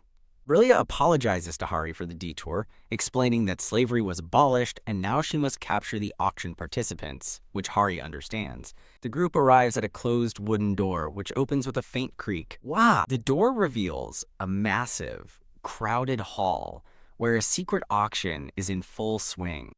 On the stage, three desperate-looking people stand in rags, bound by manacles. In the audience, masked men violently subdue a struggling woman, revealing the grim nature of the event.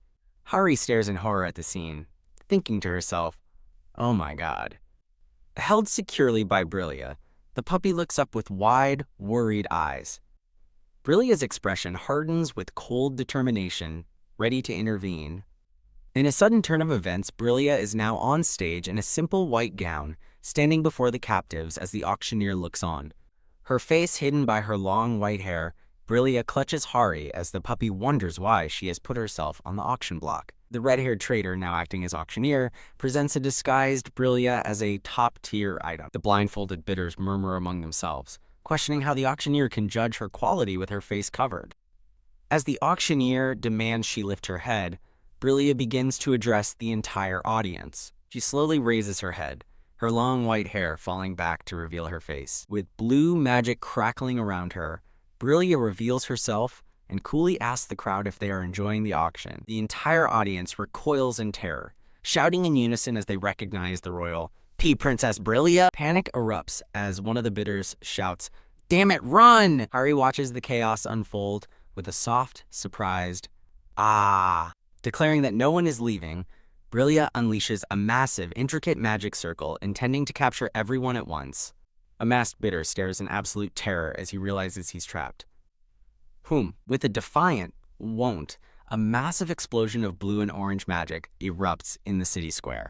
A man with curly brown hair and a cloth over his eyes staggers back from the force of the blast. Thump! He and a blonde girl in a pink dress are thrown to the floor, and he lets out a pained ugh.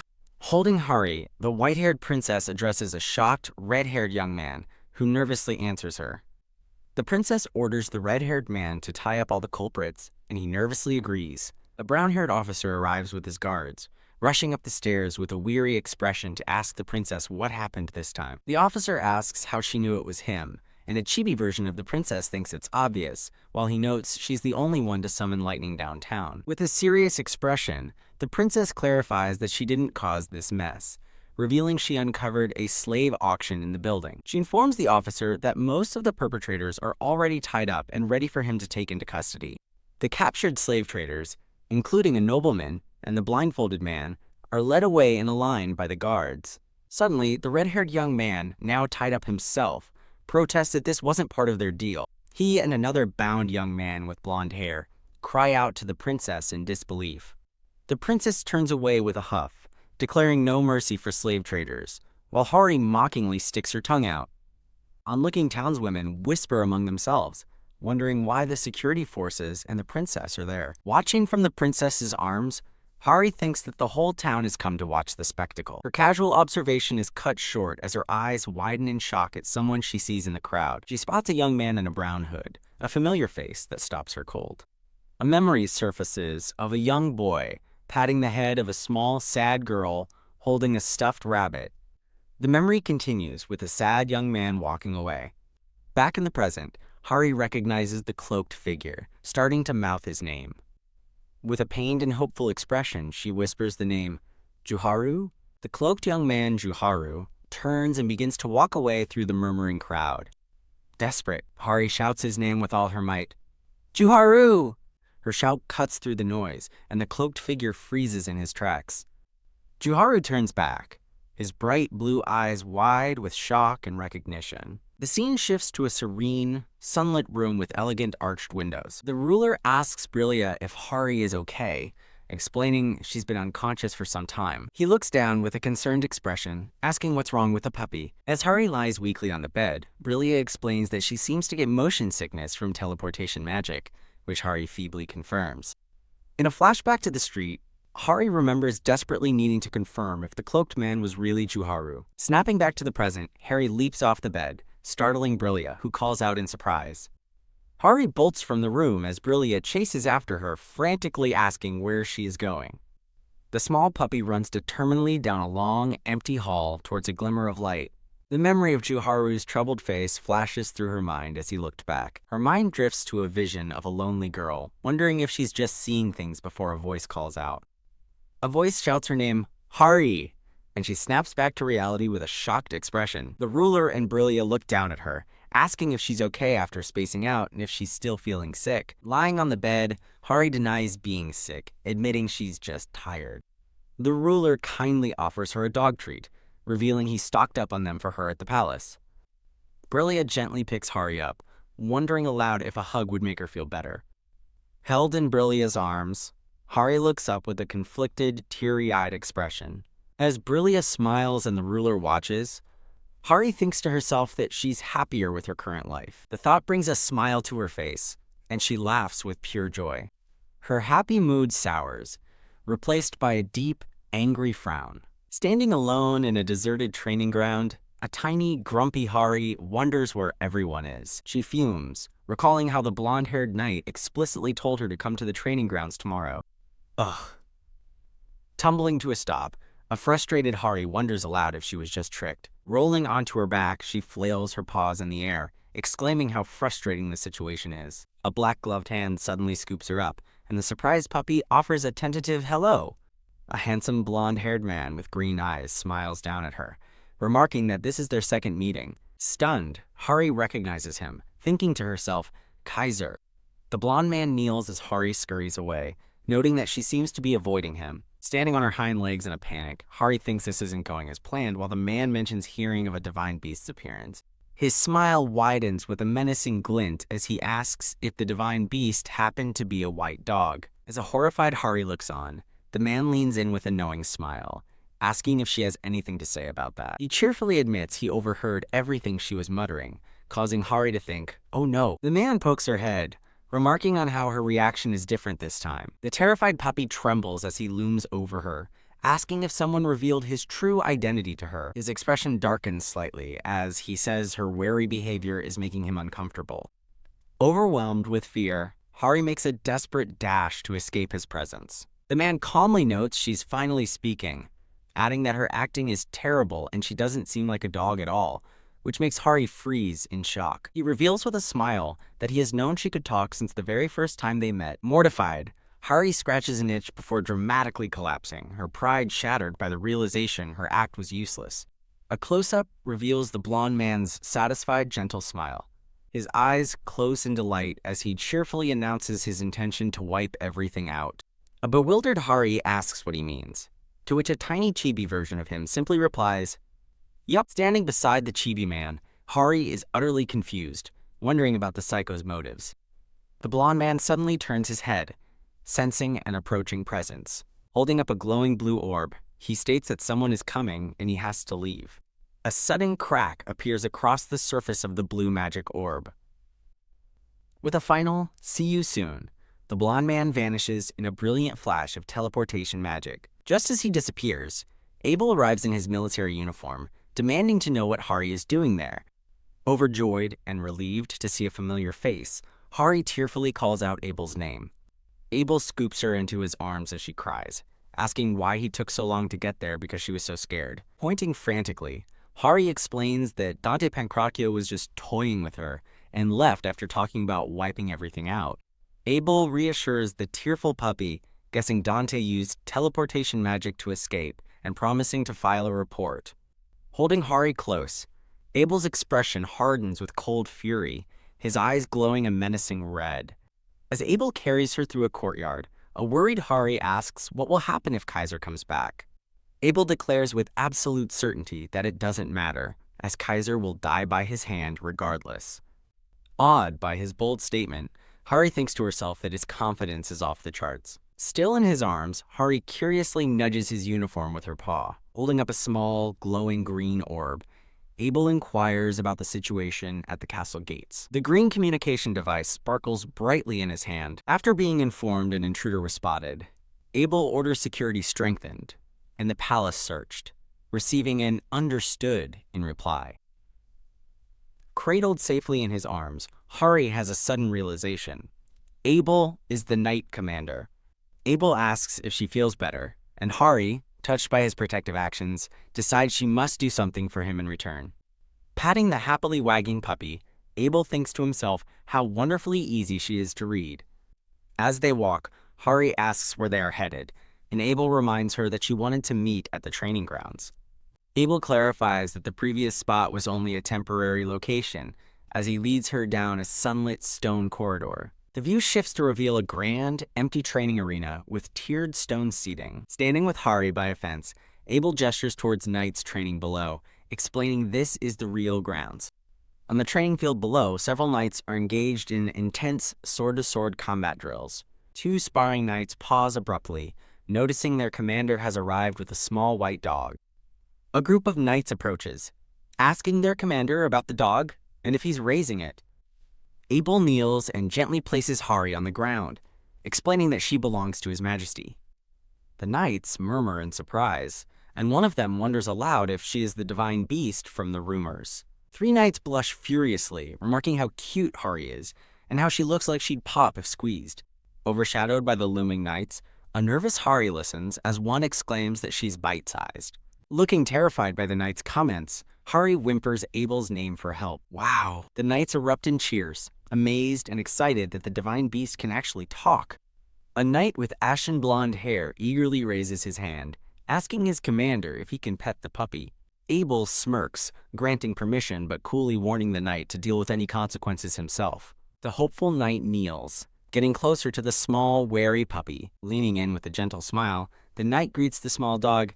"Hey there, puppy!" As the knight gently pets Hari's head, a small spark of light flashes from his hand. "Chomp!" Hari bites down hard on the knight's finger, furiously thinking that he should have asked her for permission. The knight yelps in pain, frantically shaking his hand as he cries out that the puppy is biting his fingers off. Standing with her paws crossed, an indignant Hari scolds the knight, telling him he should have asked her for permission. Not able, the knight kneels with a bleeding finger and apologizes, to which Hari accepts, satisfied that he understands. Abel steps forward, cutting the conversation short and announcing that it's time for training to begin. Abel reminds Hari of her goal to become a competent divine beast, and she sheepishly confirms it. He tells her to look at her current state, leaving a confused Hari to glance down at herself. A close-up reveals her adorable, heart-shaped paw pad in all its glory. Hari protests that she hasn't fully grown, but Abel retorts that she hasn't grown in weeks and this is her final size. Abel explains she needs to train to get stronger, prompting Hari to ask what kind of training is involved. Hari is utterly shocked when Abel's first command is for her to run 20 laps. After considering that running drills will help her stamina, Hari agrees with the logic but argues that 20 laps is too much. Abel concedes, reducing the number of laps to 10. Realizing she can negotiate, a sparkling Hari cheekily counters with an offer of 1 lap. With a stern glare, Abel firmly states his counteroffer, 5 laps. After a quick back and forth, Hari's whimper convinces Abel to settle on a final count of 3 laps. With the terms agreed upon, an energized Hari excitedly takes off to begin her training. Hari sprints across the training grounds, confidently thinking that 3 laps is a manageable task. Panting and sweating, she quickly discovers that even a few laps are completely exhausting. As Hari struggles to continue, 2 of the knights cheer her on from the sidelines. Finally finished, an exhausted Hari collapses at Abel's feet, panting heavily. Looking down at the tired puppy, Abel offers a rare compliment, acknowledging her perseverance. Hehe. A sweaty but proud Hari does a triumphant little stretch on the ground. Abel scoops up Hari, telling her it's time to go, which confuses her as she asks where they're going. Holding her, Abel explains that training and studying are separate, and it's now time for her lessons. With a devious smile, Abel warns Hari not to even think about leaving until she finishes all of her studies for the day. What? A horrified Hari protests, screaming that she doesn't want to study. The scene shifts to a quiet, elegant room, illuminated by the moonlight shining through a large window. Lying defeated on the floor, an exhausted Hari mutters that Abel is an evil jerk and vows she won't let this slide. With tears streaming down her face, Hari begins to complain to the Emperor about her tough day. Looking up from his book, a dark-haired man in a white shirt seems surprised to hear her, calling out, "Puppy?" Hari drags her tired body across the floor toward the man, pleading with him to scold Abel. Clinging to his leg, a crying Hari complains that Abel made her run and study, declaring it's bullying. The man gently picks her up, reassuring her that Abel isn't bullying her, which makes Hari ask what he means. With a kind smile, he explains that Abel is likely just worried she might get into trouble. Hari remains suspicious, thinking to herself that Abel isn't so warm-hearted. She then muses that while Kaiser comforted her earlier, he isn't a friendly person either. Remembering her encounter with Dante Pancrazio, Hari informs the man that she met him at the training ground. Now sitting on the bed, the man listens as Hari thinks about the person named Kaiser. She voices her concern, worrying about what might happen if Kaiser appears again, since they've already met twice today. The man's expression darkens as a menacing energy surrounds him, and he asks what she means before vowing to kill Kaiser, terrifying Hari. The dark-haired man kindly asks what's wrong, but Hari quickly dismisses it as nothing. He suddenly sits up and asks what the other man said, startling Hari. Ha! The man lets out a tired, frustrated sigh. As he pets Hari, she explains that the man threatened to sweep the place away. Dismissing her concerns as nonsense, he tells her that since the man is gone, that's all that matters. He sternly warns Hari to stay away from the blonde man and to tell him immediately if they meet again, adding that he'd like to lock her up in his room, which Hari considers dog bullying. Hari eagerly agrees, but then pauses, worrying about what she should do if he's in a meeting. She pouts, realizing she can't follow him into meetings. The man reassures her that it doesn't matter, and she can come to him anytime. He gently pats her head, causing the small puppy to blush. A happy and content, Hari promises to let him know immediately if the man appears again. The man asks if her training is tough, telling her she can just inform Abel if she doesn't want to go. Really? An ecstatic Hari leaps for joy at the possibility of skipping her training. A small, imagined version of the man reassures a worried Hari that he will take full responsibility for her breaking her promise with Abel. Back in the present, Hari asks if he will truly take responsibility, and he calmly affirms that he will. Hari thinks that while it's good not to go, the offer feels incredibly sketchy. She thinks of Abel, remembering that he must have made time for her in his busy schedule. She then recalls the knights who enthusiastically cheered her on during her run. With renewed determination, Hari clenches her paws and decides she will go to training every day from now on. Surprised by her sudden change of heart, the man simply asks, "What?" Tearing up, Hari shouts with conviction that she will go to training. The man smiles warmly, praising her for not wanting to break her promise. Elsewhere, Abel waits in a corridor, wondering if Hari will even show up for training. He scoffs to himself, thinking the weakling probably just ran away. Just then, a panting Hari sprints past him down the hall. Still running, she announces that she's finally here and has 2 laps left to complete. Abel watches her, momentarily stunned into silence by her unexpected arrival and enthusiasm. A warm, proud smile spreads across his face as he tells her she only has 1 lap left. Running with all her might, Hari happily cheers that Abel is the best. A montage shows Hari, whose full name is revealed as Juhari, working out hard and eating well. She celebrates turning 4 months old, but is dismayed that she still hasn't grown at all. Deciding to get some fruit, Hari trots down a hall, but is stopped by someone shouting her name. She turns around in surprise, recognizing the familiar voice. A beautiful woman with long white hair named Brillia happily exclaims that she missed her, standing beside a man with similar white hair. The white-haired man playfully calls Hari a little brat, earning a light-hearted scolding from Brillia. He introduces himself as Nietzschean, Brillia's classmate from the Mage Tower. Nietzschean laughs with pure, unrestrained delight. A terrified Hari asks if he's going to dissect her, shocking both Nietzschean and Brillia. Panicking, Hari calls him crazy and makes a frantic dash to escape. Before she can get far, Nietzschean swiftly scoops her up. Holding the struggling puppy, he demands to know how she misinterpreted him, while Hari insists he said he'd dissect her. He calmly denies ever mentioning dissection and seems genuinely curious as to why she assumed the worst. Hari explains her fear with a horrifying mental image of being experimented on, which makes Nietzschean recoil in shock. He quickly clarifies that's not the kind of research he meant and points out that Brillia would never allow it. As if on cue, Brillia grabs Nietzschean's hair, fiercely warning him that if Hari is in danger, she won't let him off the hook. Overjoyed by her protectiveness, Hari thinks Brillia is the best, as a flustered Brillia tries to calm her down. Brillia explains she's also curious about why Hari isn't growing and brought Nietzschean to help, but assures Hari she can refuse if she wants. After a moment of thought, Hari agrees, admitting she's also a bit curious. Great, Brillia smiles, while Nietzschean holds the puppy with a look of quiet resignation. They arrive at a grand location, and an excited Hari looks around, asking what the place is for. Standing in a cluttered room filled with scattered papers and overgrown vines, Hari observes that the place is really messy. Brillia cheerfully explains that they're in the Mage Tower Master's lab, prompting a curious Hari to ask who the master is. Ahem. An embarrassed Nietzschean clears his throat, avoiding eye contact. Hari gives Nietzschean a disapproving look, telling him he should try cleaning up, to which he remains silent. Nietzschean holds up a crystal orb, suggesting a mana test, though he admits it's impossible to be sure with a dog. Explaining she might be using magic unconsciously, he begins the test as Hari excitedly imagines herself as a magical dog with a wizard hat and wand. Hari stares intently into the glowing blue mana testing orb, awaiting the results. Nietzschean concludes she has no mana, as a disappointed Hari huffs, realizing her dream of being a magical dog is over. Brillia thoughtfully wonders if there's more to Hari's situation than meets the eye. Brillia explains that fairies communicate telepathically and notes Hari does something similar, asking if she could have fairy abilities, which shocks Hari. Nietzschean ponders how Hari could possess such abilities without any mana or beastly lineage. A blushing Hari concludes she must be special and eagerly asks if this means she can become a human.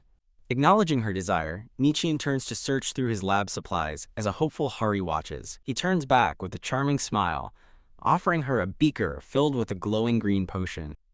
A worried Brillia questions Nietzschean, calling him Cian, about the mysterious potion. Nietzschean explains that the potion, surrounded by magical runes, is a modified formula for turning inanimate objects into living beings. He places a bowl of the potion before a very skeptical Hari and encourages her to try it. Hari eyes the bubbling green liquid with suspicion, thinking it looks strange. In a dark vision, Nietzschean ominously pours the potion, warning Hari that becoming human is a path filled with endless dangers and trials. Shuddering with fear, Hari backs away from the potion, convinced that Nietzschean is a mad scientist. A brief flashback shows a brown-haired man and a woman with light brown hair having tea, while the blonde man Kaiser serves them. Another memory surfaces of a smiling woman with long, light blonde hair gently offering her hand. Fueled by her memories, a determined Hari leaps forward and dives face first into the bowl of green potion. Nichian and Brillia flinch as Hari finishes the potion. Brillia finds it disgusting and asks if she is human now. Still in her puppy form, a blushing Hari looks up as Nichian dryly observes that she's still the same. An angry Hari glares daggers at Nichian, clearly feeling betrayed. From the base of a grand clock tower, Hari furiously thinks that Nichian is a scammer. Later, in a village square, Brillia consoles a dejected Hari, explaining the difficulty of the task and suggesting they explore the town. Forgetting her disappointment, Hari eagerly demands that Brillia buy her something delicious. As Brillia happily points out a strawberry sale, a massive pillar of blue energy erupts in the distance, startling her. Both Hari and Brillia stare in shock at the explosion, as terrified villagers scream and flee in panic. A cloaked man with dark hair suddenly appears, catching Hari's attention and leaving her confused. The dark-haired man's hood falls back slightly, revealing his surprise as he recognizes Hari, calling out, "Juhari?" Brillia shouts for Hari to wait as the small dog excitedly runs toward the familiar man. The cloaked man runs through the panicked crowd, thinking with disbelief that this isn't an illusion. He quickly closes the distance, stopping before Hari and confirming with relief that it's really her. The man looks down in surprise, as a determined Hari latches onto his cloak with her teeth. Still biting his cloak, Hari seems to be trying to say his name. A terrifying shadow creature with a single glowing red eye emerges from behind the man, shocking Hari. The shadow creature screeches, calling out a name, "Omon?" A horrified Hari looks up as the man's hand moves decisively in front of her. The dark-haired man stands protectively over Hari, enveloped in a swirling blue aura as he questions the creature's presence. Kiek. The shadow monster lets out a final shriek as it's consumed by the man's brilliant blue flames. As the creature dissolves into black smoke, a woman who looks like Brillia asks in shock if Juhari is a magician. Hari looks up at the mysterious man, seeming to say his name. Elsewhere, Brillia unleashes a powerful blast of energy at another shadow monster, yelling, "Die!" with fierce determination. Brillia channels her magic, prompting the cloaked man to cry out her name in alarm. The cloaked man watches Brillia with a look of stunned concern. Brillia stands her ground, looking around with a puzzled expression. The scene shifts to a grand hall where a guard stops a woman with long white hair, informing Your Highness that she cannot enter.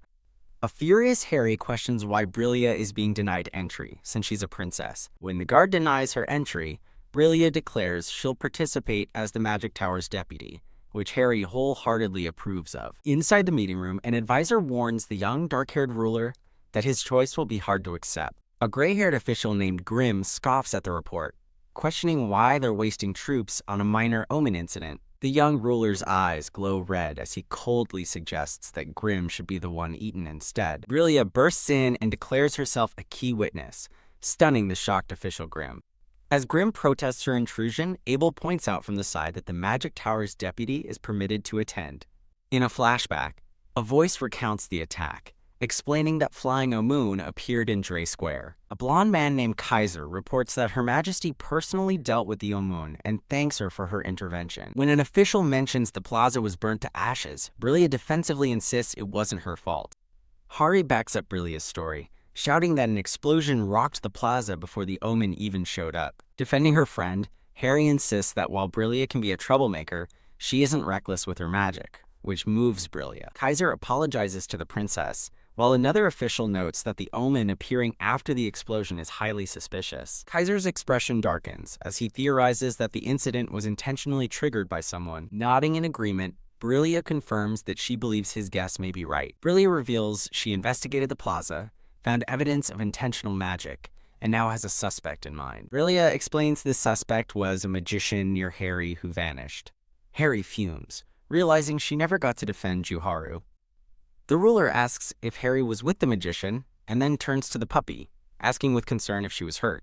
Lying comfortably in someone's arms, Hari cheerfully announces that she isn't hurt anywhere. Kaiser declares the culprit caused major damage and orders a search, prompting Hari to wonder what will happen if Abel captures Juharu. Hari imagines capturing Juharu effortlessly, picturing him tied up on her paw as she demands he call her Sister Hari. Imagining a dejected Juharu, Hari thinks to herself that this is what he gets for doing bad things. Hari schemes to ask the captured magician how to become human, wondering if he too was resurrected as a dog. Her imagination runs wild as she pictures making Juharu a pet for his majesty, who pushes him in a stroller. As Hari gleefully imagines teasing a captured Juharu, her fantasy takes a dark turn when His Majesty orders immediate and severe punishment. Back in the throne room, a concerned Brillia asks His Majesty to clarify what he means by severe punishment. The ruler explains sternly that acts of terrorism disrupting the empire are considered serious crimes. As the Grand Palace looms under a night sky, Hari panics at the terrifying implication: another execution. Later that night, the ruler notices Hari's spirit floating out of her body and asks if something is wrong. Hari agonizes over her conflicting feelings, admitting that while Juharu is annoying, she doesn't want him to die, especially since he was her family. Overwhelmed, Hari thinks the situation has spiraled out of control and laments that she can't reveal the truth. She's human, and Juharu is her brother.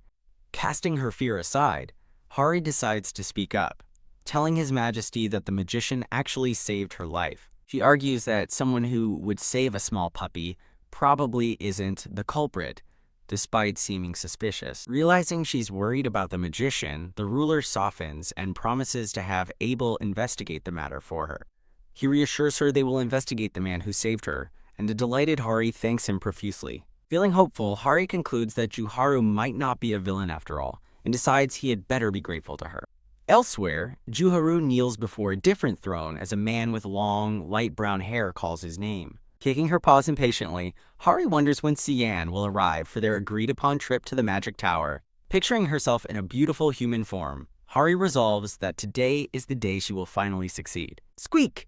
Nichian appears in the doorway with a smile, announcing it is time to go do some research. Leaning in with a confident smile, Nichian tells her that this time, they just might succeed. Yeah! An energized Hari shouts in agreement, running forward with renewed determination. They arrive at the magnificent white clock tower, a grand structure nestled in a lush, green landscape. On a frilly plate sits a special treat, 2 chocolates and a third confection shaped exactly like Hari's head. Nichian proudly explains that he made the transformation potion into a chocolate, which Brillia finds adorable. With tears of hope in her eyes, a trembling Hari asks if she can finally eat it. Without hesitation, a crying Hari pops the puppy-shaped chocolate into her mouth and begins to eat. As they watch her eat, Nichian smiles, while Brillia notes how unusual it is for her to enjoy chocolate so much. Brillia turns to Nichian and asks about the ingredients, but he casually dismisses her question, saying it is nothing much. As Hari proudly announces she ate it all, Nichian reveals the truth. It is just a type of hallucination magic. After devouring the first treat, Hari spots another basket of chocolates and eagerly decides she has to eat them too. Overjoyed, Hari happily scarfs down more of the chocolate treats. Nichian muses that if he disguises medicine as chocolate, she'll eat it without question, just as he hears more eating sounds. Ack! Nichian and Brillia turn in shock, crying out Hari's name as they see her devouring the second basket of treats. Licking her lips contentedly, Hari asks Nichian if she can take the leftovers with her. A frantic Nichian shouts that she can't, explaining that she's already consumed far more than the proper amount.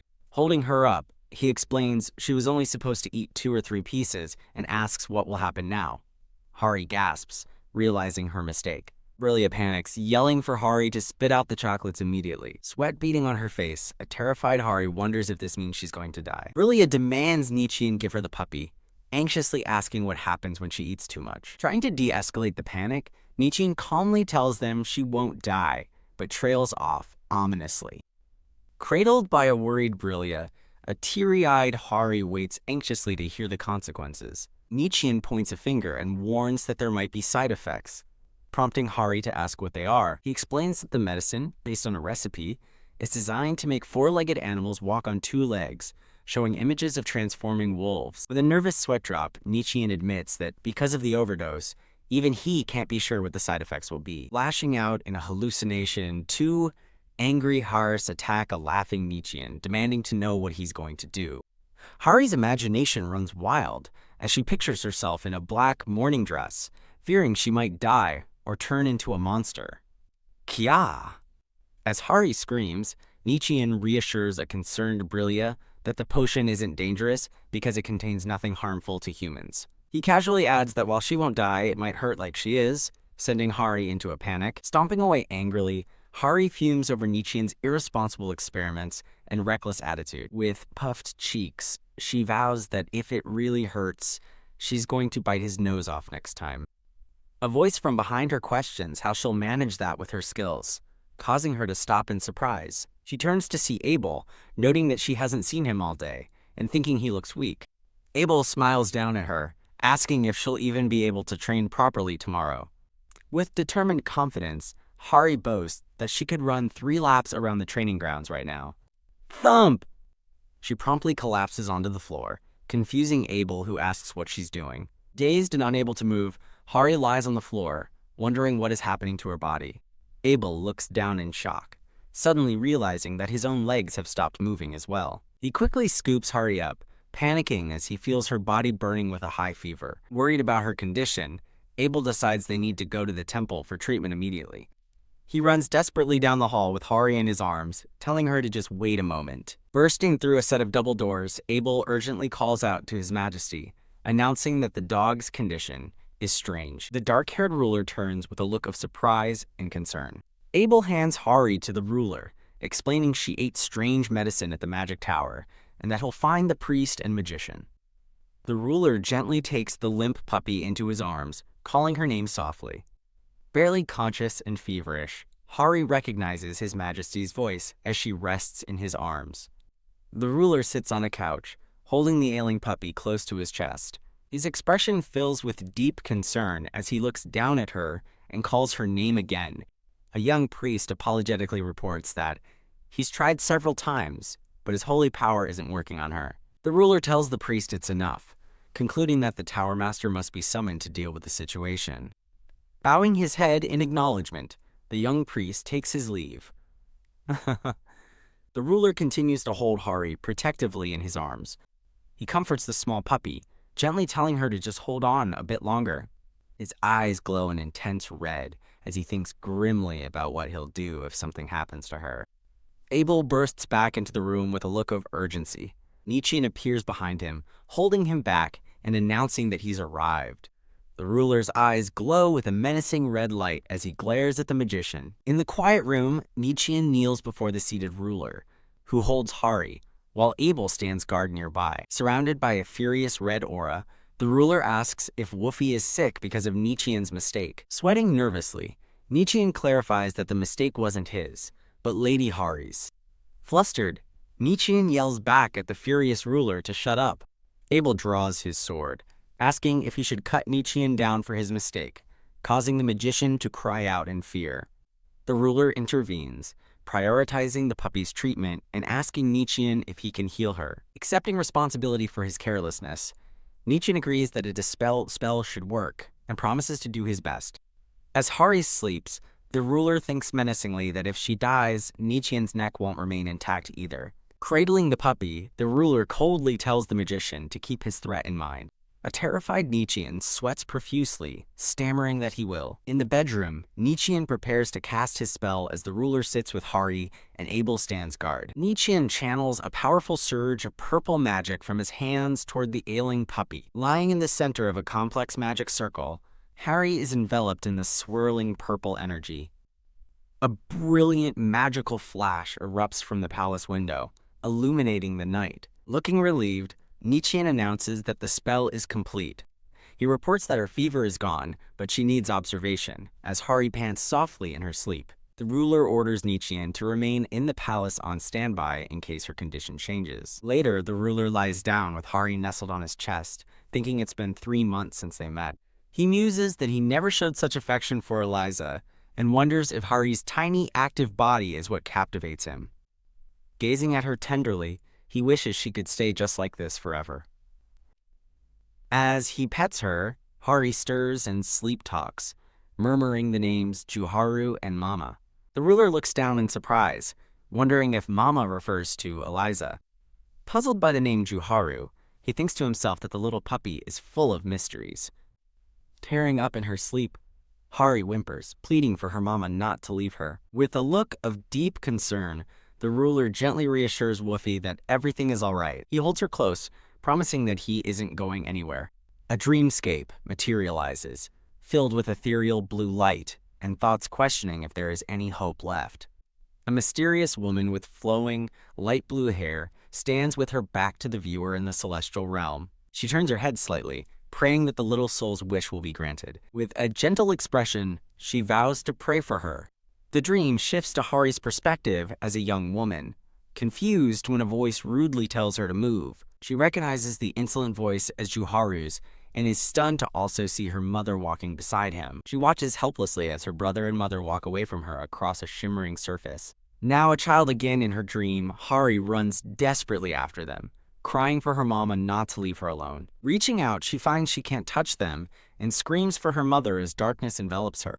Waking in a sunlit bedroom, she wonders if the painful vision was just a dream. Standing on her bare feet, she questions why she's still having such dreams after being reborn. Whump! She angrily punches her pillow, blaming the nightmare on Juharu. She suddenly pauses, realizing with confusion that walking feels strangely awkward. Her hands fly to her face as she notices something long covering her eyes. Lowering her hands, she stares in shock at her own reflection. She has become a beautiful young woman with long blonde hair. Kia! She lets out a startled scream as she sees the palace spires outside her window. Trembling, she touches her new human face, unable to comprehend what has happened. Surrounded by an aura of pink ribbons and roses, she gazes at her transformed self in disbelief. Overjoyed, she clenches her fist and declares that Nichian wasn't a quack after all, imagining him happily behind bars. A sudden noise from the bedroom door startles her, and she wonders what the sound was. The ruler and Abel enter the room, and His Majesty asks what's going on with Woofy. The ruler and the newly human Hari lock eyes, both frozen in mutual shock. In a panic, Hari covers herself, yelling for His Majesty not to come in because she's only in her underwear. The ruler stands motionless, his expression blank as he processes the impossible scene. His red eye widens in dawning realization as he begins to recognize the girl before him. Two royal guards burst into the room, alerted by a scream and demanding to know what's wrong. Startled by the guard's sudden entrance, Hari sits on the floor, still clutching her nightgown in alarm. As guards point their swords at Hari, they tell His Majesty to step back, vowing to throw the intruder in the dungeon. Panicked, Hari frantically tries to explain that they've trained together and that she is the puppy Hari. The guards dismiss her claim, stating that Woofy is just an adorable dog, much to Hari's frustration. Continuing her plea, Hari explains that because of the medicine, she has truly become a human. On the floor before the dark-haired ruler, she desperately begs him to believe her. The ruler silently observes, noting that her tone of voice is strangely familiar. His thoughts continue as he recognizes that her soft, light-colored hair is just like Woofy's. With dawning comprehension, the ruler realizes that this mysterious young woman truly is his puppy. He quietly lowers his hand in a gesture of peace. The ruler extends his hand to the kneeling Hari, offering to help her up from the floor. As he gently takes her hand, she looks up at him with relief, addressing him as Your Majesty. Draping his majestic cloak over her shoulders, he orders someone to bring clothes for Woofy, leaving Hari touched by his kindness. A maid finishes dressing Hari in a beautiful pink gown, announcing that the preparations are complete. Dressed in an elegant gown and jewelry, Hari looks at her reflection with a gasp of wonder. Seeing her beautiful reflection, she wonders if this is Nichian's type, concluding his taste isn't bad, and deciding to call him Saiyan again. Now fully dressed and ready, she prepares to leave the room. She finds the ruler waiting for her just outside the door, with his arms crossed. Approaching him with a hopeful expression, she asks if he was waiting for her. The ruler looks down at her, confirming that he was indeed waiting for Woofy. Beaming, Hari asks him to please call her Hari, now that she's in her human form. Twirling in her dress, she explains it would be strange to be called Woofy as a human, and cheekily asks if she looks pretty. The ruler gently touches her face, looking into her eyes as he tells her she is very beautiful. Hari playfully asks if he's calling her a peerless beauty, to which he bluntly says no, while privately thinking his Woofy is beautiful, even as a human. Walking down the palace corridor, Hari senses several gazes on her and wonders where they're coming from. She spots a group of blushing maids, recognizing Jenna and Anne among them as they peek from behind a corner. The maids hastily apologize and flee, leaving Hari bewildered as she had only wanted to say hello. Looking down at her hands, she realizes that as a human, she is a complete stranger to everyone in the palace. She understands that to Jenna and Anne, she must seem like some unfamiliar woman who appeared from nowhere and is now hugging His Majesty. Determined to act properly, she promises the ruler she'll clear up any misunderstandings, leaving him looking puzzled. She declares she won't allow scandalous rumors to tarnish the emperor's name, while he wonders what rumors she could possibly mean. The narrator reflects that less than an hour after her resolution to behave, everything went wrong. Sweating and blushing, a panicked Hari looks on in horror. Having made a terrible mistake, she finds herself sitting on the ruler's lap while he remains impassive. The other men in the meeting room stare in stunned silence at the unbelievable sight of His Majesty with a woman on his lap. Abel looks away in disappointment as Hari mentally screams that it was an accident and begs him not to judge her. She recalls how His Majesty had kindly invited her to the meeting because she was bored. Without thinking, she had promptly hopped onto his lap. She had happily settled into her usual spot, much to the ruler's subtle surprise. The entire council chamber was thrown into a state of electrified shock by her casual action. An elderly official stands up, crying out in disbelief at the emperor's behavior. Hari finally realizes with a jolt that she sat on his lap purely out of habit from her time as a puppy. As birds fly over the palace, Hari is overwhelmed by the thought that she is completely doomed. Elsewhere in the palace, two maids begin to whisper gossip about a woman emerging from His Majesty's bedroom that morning. The rumor intensifies as one maid claims he took the woman to the council meeting and even let her sit on his lap. An imagined, scandalous portrait depicts the tyrant Emperor Aizan with a mysterious and alluring woman. The dramatic fantasy continues, focusing on the woman's legs draped over his amidst a cascade of red and black roses. The gossiping maids gasp, concluding that His Majesty can't seem to say no to this mysterious woman. Overhearing them, Hari stands frozen in the hallway, tearfully insisting that the rumors are not true. She walks away dejectedly, shocked at how quickly a scandalous rumor has spread throughout the entire palace. Flopping dramatically onto a bed, Hari apologizes to His Majesty, wailing that she has ruined his chances of ever getting married. Overwhelmed by her lingering puppy habits, Hari anxiously chews on a pillow and then recoils in frustration. The ruler enters the room, calling out to woo Hari and announcing he has found her. Startled, Hari asks what he wants, and he explains that he has summoned the Tower Lord. He holds out his hand, inviting her to go and meet the Tower Lord with him. He takes her hand in his. Holding the slobbery pillow, Hari looks up with a curious expression. The ruler leads a smiling Hari by the hand down the palace hallway. In a brightly lit room, a voice formally greets His Imperial Majesty. A man with long, light blue hair bows respectfully, his hand over his heart. The ruler and Hari sit together on a couch as he gestures for the man to be seated. The light blue-haired man observes them, thinking that since the ruler isn't angry, Lady Hari must be safe. Hari smiles brightly at the man, cheekily asking if he recognizes her. The man leans forward, squinting as he wonders who this mysterious woman could be. A jolt of realization strikes him as he recognizes her voice. HMPH! Leaning in close, Hari smugly tells the trembling man that she is a human now, looking quite convincing. Shivering in disbelief, the man wonders if the spell actually worked, while Hari questions his odd reaction. Now clapping enthusiastically, Nietzschean stammers that Lady Hari is beautiful as a human, as the ruler announces he has a question. The ruler seriously asks what ingredients were in the medicine he gave to woo Hari. Sweating nervously, Nietzschean admits it contained a bit of beast's blood and some magic power, as a monstrous creature appears in his mind. What? Grabbing Nietzschean's collar, an enraged Hari screams that he's insane for feeding her such things and feels like she might throw up. Nietzschean teasingly reminds her that she seemed to enjoy it very much, recalling an image of her happily nom-noming as a puppy. Demanding to know if he has any idea how much she suffered, Hari playfully punches Nietzschean, who begs His Majesty for mercy. The ruler watches with a stern expression, coldly ordering Hari to hit him more, much to Nietzschean's horror. Smirking, Hari asks whose master the emperor is, declaring Nietzschean is done for, while he sighs in exasperation but notes they achieve their goal. The ruler asks for an exact explanation of how Woofy turned into a human. Nietzschean begins to explain his guess. Lady Hari was nourished by divine power from birth instead of regular food.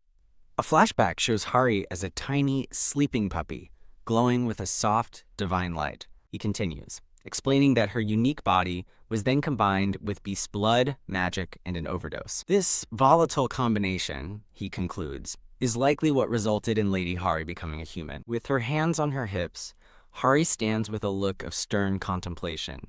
She asks in conclusion if her transformation was just a lucky mix of various factors. Angrily pointing at Nietzschean, Hari demands the ruler schedule his execution for tomorrow, insisting the sooner the better, and he nods in agreement. A white-haired woman in a stunning blue gown bursts into the room, calling for Hari and asking if she's okay after hearing she was in pain. Surprised, Hari asks the woman, Brillia, how she knew who she was. Brillia gently touches Hari's face, explaining she could tell just by looking and that her fluffy fur and soft skin are the same. Overcome with emotion, Hari hugs Brillia tightly, declaring how much she loves her. The ruler pouts as he watches Hari and Brillia share a happy, affectionate moment. Brillia notices Nietzschean's bruised face and asks with concern if he got hit. Yep, Hari proudly claims she beat him up, while a tearful Nietzschean silently endures the humiliation. Brillia smiles and pats Hari's shoulder, praising her for impressively beating up Nietzschean. Brillia tells Nietzschean he's gone too far, but Hari reassures Cian that the execution was just a lie and asks if he's sulking. The ruler calmly interjects, stating that the execution is still scheduled for tomorrow. Brillia thanks Nietzschean for everything, leaving both him and Hari looking shocked at her words. Realizing it's not a joke, a terrified Hari trembles at the thought of Nietzschean actually being executed. The ruler looks at her, reminding her that she was the one who said to execute him. Panicked, Hari insists it was obviously a joke and questions why she would ever want to kill Cian. With glowing red eyes, the ruler declares that Nietzschean deserves to die for selfishly and recklessly experimenting on his precious Woofy. Hari looks on in horror, realizing that at this rate, Cian will really die. Desperate, she grabs the hem of her dress and calls out to His Majesty. She moves in close, her hair obscuring her face as she stands before the ruler's intense gaze. Pressing herself against the ruler, Hari wraps her arms around him as he looks on, startled. With tears welling in her eyes, she desperately asks if her reasoning isn't enough to spare Cian's life. They stand face to face, her hands on his shoulders as he remains silent. She looks up at him with pleading eyes, calling out to His Majesty. The ruler looks down silently before his expression shifts to one of confusion. SSK. Suddenly pulling away, Harry's eyes widen in alarm as she realizes something is wrong. Staggering backward, she clutches her head as a wave of dizziness hits her. The ruler lunges forward to catch her, calling out Woofy in alarm. Looking down at her with deep concern, he asks if she is feeling unwell. She clutches her head, reminding him that she is Harry now, and insisting it's just a bit of dizziness. Pressing her hand to her temple, she admits her head has been aching for a little while. The light blue-haired man, Nietzschean, watches the two of them with a worried expression. Nietzschean steps forward, asking Lady Hari if he may examine her for a moment, and she hesitantly agrees. As he places his hand over hers, a brilliant golden magical aura erupts from their joined hands. Nietzschean's eyes snap shut as he senses something, his face showing dawning shock as he realizes what's happening. Hari and the ruler watch him, with the ruler demanding to know what is wrong. Nietzschean recoils with a gasp, stammering an apology to Hari. He drops to his knees before a stunned Hari and a grim-faced ruler. The ruler looks down at the kneeling man, demanding he explain himself in detail. With his head bowed, Nietzschean reveals the terrible news. Lady Hari has about 2 months to live. A dark premonition corrects the diagnosis to only 1 month, as a horrified Hari whispers, "What?" Later that night, the ruler stands outside the palace, refusing to believe what he heard. In his sitting room with Brillia and Abel, the ruler grapples with the idea that Hari has a time limit on her life. Brillia looks devastated, recalling how desperately Hari wanted to become a human.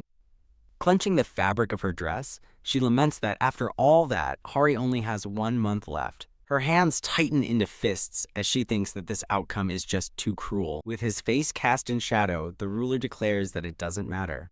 As Hari sleeps fitfully, he resolves that his Woofy won't die, believing this magical problem can be solved the same way it was created. Standing determinedly before the mage tower, he vows to mobilize every mage to ensure his Woofy does not die. Abel, his arms crossed, remarks that Hari will need to hold on while they search for a solution. He confronts the ruler, questioning why he allowed her to become human when her value was in being a talking, sacred beast. Abel coldly states that, as a human, she loses her value to the Empire. The ruler silently contemplates Abel's words about her value. He reflects that while he initially brought her in as a guardian beast, his feelings have since changed.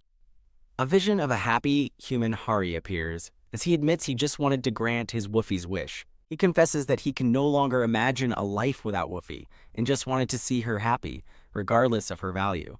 With renewed determination, he vows he will do everything in his power to save her. Rilia listens quietly, thinking to herself how surprising it is to see Aizen so attached to another person. Her expression hardens with resolve. Bam! Jumping to her feet, Brillia passionately declares that she doesn't want Hari to die either, and will do everything she can to help. She tells Aizen to go be with Hari while she begins her research tomorrow. Urging him to comfort the shocked Hari, she says she will go check on Nichian. The ruler looks at his sister with gratitude, telling her that he's counting on her. Brillia meets his gaze with fierce determination, promising they will do their best together. The scene shifts to the palace at night, as a soft sniffing sound echoes. Sniff, sniff. Curled up in bed, Hari sobs, lamenting her cruel fate so soon after becoming human. She wonders if this is her fault, recalling Nichian's grim conclusion that his research failed and she is an unstable half-beast. Nichian's voice explains that the excessive divine power and beastly traits within her are clashing violently. A dark, chaotic image visualizes the violent internal struggle tearing her apart. Sniff. Hari weeps, unable to believe she is dying just as she was about to start her new life. Alone in her room, the white-haired girl sits curled up on her bed, weeping in despair. Hearing a soft footstep, she looks up as the ruler enters her room, calling out her name. Hari! Hick! Through her tears, Hari looks up in surprise, questioning His Majesty's presence. Overwhelmed with emotion, she continues to sob as she looks at him. The ruler's eyes widen in alarm at the sight of her tears. He reaches for her, instinctively calling out her puppy name, Woofie. He pulls her into a tight, comforting embrace. Holding her close, the ruler gently reassures his Woofie that everything will be okay. Confused by her reaction, the ruler wonders why she's crying even more. Wah! Crying loudly, Hari hugs him back, exclaiming that she told him she would do it. Still holding her, the ruler apologizes, admitting he's still used to her angelic appearance from before. He looks into her eyes, making a solemn promise to never forget her. Gently stroking her hair, he continues his thought. He pulls her into another embrace, vowing he will never let her die, and telling her to trust him. Nestled in his arms, Hari thinks to herself how warm his embrace feels. She cries with relief, realizing that despite her sadness, just having him with her is enough. He holds her as she sits on the edge of the bed, finding comfort in his presence. The next morning, a bright sun shines over the magnificent palace. Waking peacefully in bed, Hari murmurs about how bright the light is. Her eyes fly open as a sudden realization dawns on her. Her eyes fly open as a sudden realization dawns on her. She lets out a piercing scream, having just noticed the ruler sleeping soundly beside her. She bolts upright in bed, completely flustered by the unexpected situation. Looking down, she realizes she's still wearing her shoes, and her chibi form declares this unacceptable for a Confucian. The ruler wakes up, asking Hari if she's awake, while she can only stammer a reply. He sits up, rubbing the sleep from his eye. A flustered Hari can't help but think how handsome he looks, even having just woken up. She apologizes profusely, explaining she was so out of it that she fell asleep in his bed while still dirty. He smiles and gently pats her head, telling her there's no need to apologize. Blushing deeply, she's stunned into silence by his affectionate gesture. She leaps out of bed as he asks where she's going, and she shouts that she's going to wash up. He offers to call a maid to attend her bath, but she panics and yells that she doesn't need one. Later, Hari admires her new appearance with her hair done up in buns with red ribbons, thinking she looks beautiful. She stands proudly in an elegant new dress adorned with gold and floral patterns. After two maids help her dress, she thanks them and silently recognizes them as Jenna and Anne. As she leaves the room, she thinks it's a shame she can't reveal her true identity to the maids just yet. In the hall, she finds the ruler, now in a formal white uniform, standing beside the blonde-haired Abel. Hari and Abel share a look of mutual annoyance. Abel tries to explain his attitude, stating that he just can't get used to a dog suddenly becoming a person. Hari internally fumes, wondering why Abel can't just admit that she's pretty. Turning to the ruler, she flashes a bright smile, and eagerly asks him how she looks. The ruler remains silent for a moment, looking at her with a stoic expression. His cheeks then flush with a faint blush as a tiny smile appears on his face. Worried by his initial silence, Hari asks if he dislikes her new look, as Abel watches in confusion. Abel's jaw drops in shock as he sees the ruler's reaction, stammering in disbelief. His mind flashes back to her puppy form, unable to reconcile it with the girl before him as Hari calls for the emperor's attention. Seated at a grand dining table, Hari is ecstatic at the thought of finally getting to eat steak. The ruler quietly speculates that the menu for the day is most likely seafood.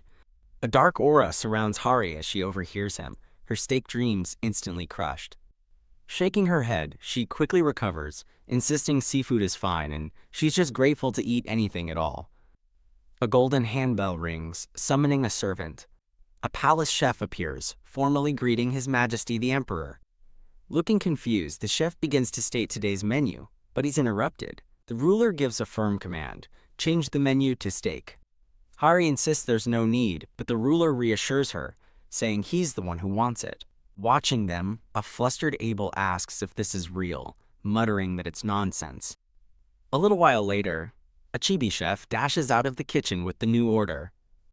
A magnificent steak is presented to Hari, whose eyes sparkle with excitement. Nom! She blissfully takes a bite, exclaiming how delicious it is. Munch munch. As a chibi Hari eats messily, the ruler watches her, recalling her sad puppy form wanting a strawberry. With her cheeks full, Hari asks the ruler if he's not going to eat. The ruler rests his chin on his hand with a gentle smile, telling her he's full just from watching her, much to her surprise. Abel facepalms in exasperation, once again dismissing the scene as nonsense. Still chewing, Hari glances over and wonders what's been wrong with him lately. The ruler notices a crumb on her face and gently wipes her cheek, softly saying, "Ah, yeah." Overjoyed by his tender touch, Hari beams with a happy, blushing smile. Abel clutches his head in agony, his thoughts screaming, "Your Majesty, she's a dog!" His frustration boils over as the same thought echoes in his mind. She's a dog.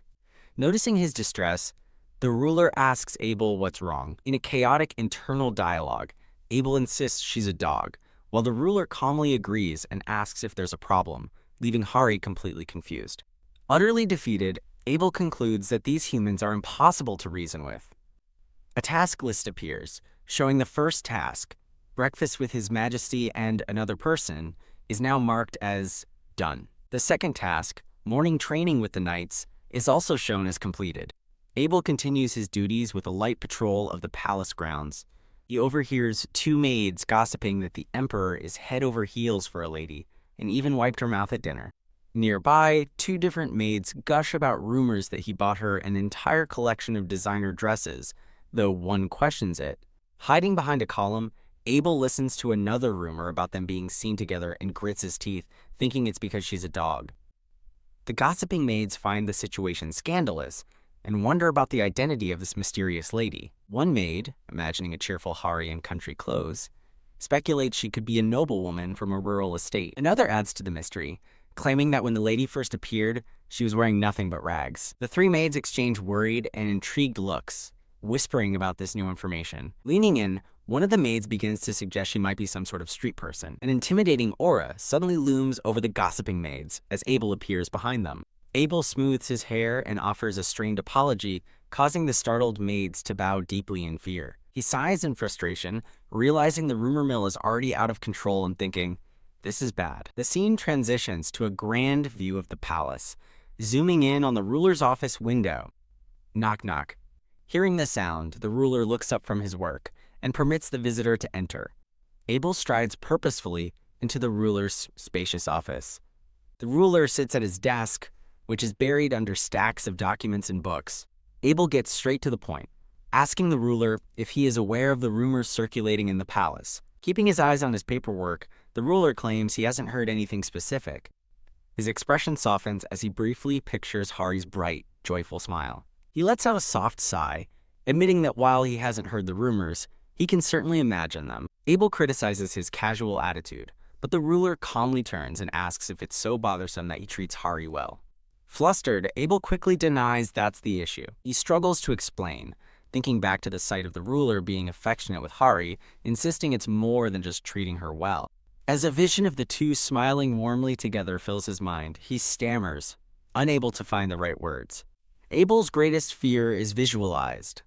The scandal that would erupt if the palace nobility discovered the mysterious young lady is actually a dog. The ruler calmly calls his name, interrupting his frantic thoughts, and Abel acknowledges him. With a tone of finality, the ruler looks down and tells a stunned Abel to simply let it be. Clutching his head in frustration, the ruler admits even he doesn't understand why he's acting this way. Abel stands before him, bluntly stating that the dog is just a dog. The ruler looks down in anguish, quietly agreeing that he knows. Abel presses the point with a stern expression, repeating that she's just a dog. He then turns and walks away, leaving the troubled ruler alone at his desk. As he leaves, Abel hopes this is just the ruler's strange way of coping. The ruler remains in his grand office, left alone with his conflicting thoughts. The scene transitions to a beautiful, sunlit palace in a different location. A thoughtful young woman with long white hair stands alone in a lush garden. Suddenly she gasps as a tiny puppy leaps towards her, and she cries out, "Hari!" Now facing Hari, in her human form, the white-haired woman notes that she has never visited her before. Hari beams with excitement, happy to finally be visiting her friend. Looking concerned, Hari asks if her friend was busy. The white-haired woman looks flustered, unable to respond immediately. Misunderstanding her silence, Hari quickly offers to leave and says goodbye. A gentle hand reaches out and takes Hari's, stopping her from leaving. With tears in her eyes, the white-haired woman begs Hari to wait. Holding Hari's hands, she begins to cry, admitting it's because of her. She tearfully explains that knowing Hari only has a month to live because of Dana makes her too sad to even look at her. A tiny, angry chibi Hari appears, asking how that could possibly be Brillia's fault. Sniff sniff. Brillia apologizes, saying she should have stopped Nietzschean from doing something foolish. In a series of chibi thought bubbles, Hari insists it's not Brillia's fault, while Brillia continues to blame herself. Hari thinks that while she tried to ignore her fate, seeing Brillia so upset makes her feel like she is truly someone just waiting to die. Wah! Overcome with emotion, Hari bursts into tears, crying that she doesn't want to die. Brillia hugs her tightly, crying too as she scolds her, but Hari sobs that she was told she's dying. Holding Hari's face in her hands, Brillia fiercely promises her that she is not dying. She vows to save Hari, revealing she's researched a way to help. Touched by her friend's determination, Hari looks up with tear-filled eyes and whispers, "Brillia." Brillia admits she didn't find much, but she did find a glimmer of hope. A stunned Hari can only repeat the word, hope. Brillia suggests they go see her fiancé, Lineario. A magnificent structure appears, introduced as the Tower of the Sun. Hari looks on in confusion, questioning the name Tower of the Sun. Brillia enthusiastically confirms they'll meet Lineario there, proudly calling him an amazing magician. Hari internally cringes, thinking it's awkward that Brillia is bragging about her boyfriend. As chibis, Brillia asks about Hari's strange expression, but Hari quickly dismisses it. Brillia explains that Lineario, the Empire's greatest magician, might be able to break Hari's spell. Hari perks up at the idea, but worries if His Majesty will allow it due to recent rumors. Surprised, Brillia asks if Hari hasn't heard the news yet. A flashback reveals the ruler in a winter cloak, with a thought bubble showing he planned to visit the tower too. Hari looks completely shocked by this revelation. She wonders aloud when such a trip was ever decided. That night, Hari lies awake in bed, questioning why no one told her about the plan. She sits bolt upright, suddenly fearing they were planning to leave without her. Recalling the whispering maids, she worries the rumors she caused have made the ruler unwilling to take her. As an image of the ruler with her puppy form flashes, she thinks she wouldn't have these worries. She looks at the empty space on the bed beside her, calling out to His Majesty. Looking over her shoulder at the empty room, she wonders if he'll come back tonight. Dejected, she lies back down and sadly hugs his pillow. Asleep in her bed, Hari clutches a pillow and admits to herself that she feels lonely. Chirp chirp. The sun rises on a new day, shining brightly on the grand palace. Yawn! Hari wakes up and stretches languidly in the morning light. She sits up in bed, suddenly worried that His Majesty didn't return yesterday, and wondering if something is wrong. Shaking off the negativity, she tells herself not to drain her energy thinking about it so early in the morning. With renewed purpose, she hops out of bed to start her day. With a determined blush, she decides to start a lively, one-month countdown to the end of her life. The scene transitions, showing a glimpse of flowers as she gets ready. Now dressed in a beautiful green gown, Hari decides that going to the dining hall alone is too weird and plans to get food from the kitchen instead. She tentatively approaches the kitchen staff, politely trying to get their attention. Entering the busy kitchen, her sudden appearance startles a young man and an older woman. The blonde head maid turns with a warm smile, greeting the miss and asking what brings her there. Growl! A chibi Hari clutches her stomach, admitting she's hungry and asking if she could possibly get something to eat. The head maid asks why she came directly to the kitchen, explaining that the dining hall staff would have prepared a meal for her. Looking bashful, Hari explains that she felt a bit shy and asks if it's okay. The head maid and another servant exchange uneasy, troubled glances. The head maid internally recalls how cute Hari was as a dog, approaching them without hesitation to be petted. Her thoughts continue, fondly remembering how she and another maid would happily give the puppy snacks. Sensing the awkward tension, Hari decides to just leave, much to the head maid's surprise. With a pained expression, Hari turns to go, as the maid calls out to her in alarm. As Hari walks away, two other maids watch her with shocked and confused expressions. One of the maids quickly scurries away, and Hari looks on, confused and hurt by their avoidance. Her expression hardens with sadness as she clenches her fist. Crushed by their reaction, she stands alone in the hall, thinking how cruel it all is. Walking alone outside, she reminds herself that she is still the same person as Puppy Hari. She continues through a sunlit forest, affirming that human Hari is also her. Stopping in her tracks, she realizes how upsetting this difference in treatment truly is. Wow. Overwhelmed with sadness, she breaks down, crying, sobbing that she wants to see His Majesty. As she sits crying in the woods, a familiar voice calls her name, Hari. She looks up with tear-streaked eyes, hopefully asking if it's His Majesty. The ruler appears before her, explaining that he's been looking for her for a while. He sits down with her in the quiet forest as she tearfully addresses him. Sobbing, she begins to confess that she thought everything would be great once she became human. She explains her belief that human life would be better than a dog's, but now she sees that's not the case, shocking the ruler. Recalling how the maids adored her as a puppy, she admits she thought they would still like her after she changed. She cries that now everyone is avoiding her, remembering the maids' fearful expressions. With a flashback to the maids running away, she explains that they flee from her, as if she's something terrifying. She looks at the ruler with desperate, tear-filled eyes, pleadingly asking if he hates her too. He looks at her with a gentle, thoughtful expression, taking in her words. The ruler softly touches her hair, admitting that he didn't realize she was feeling this way.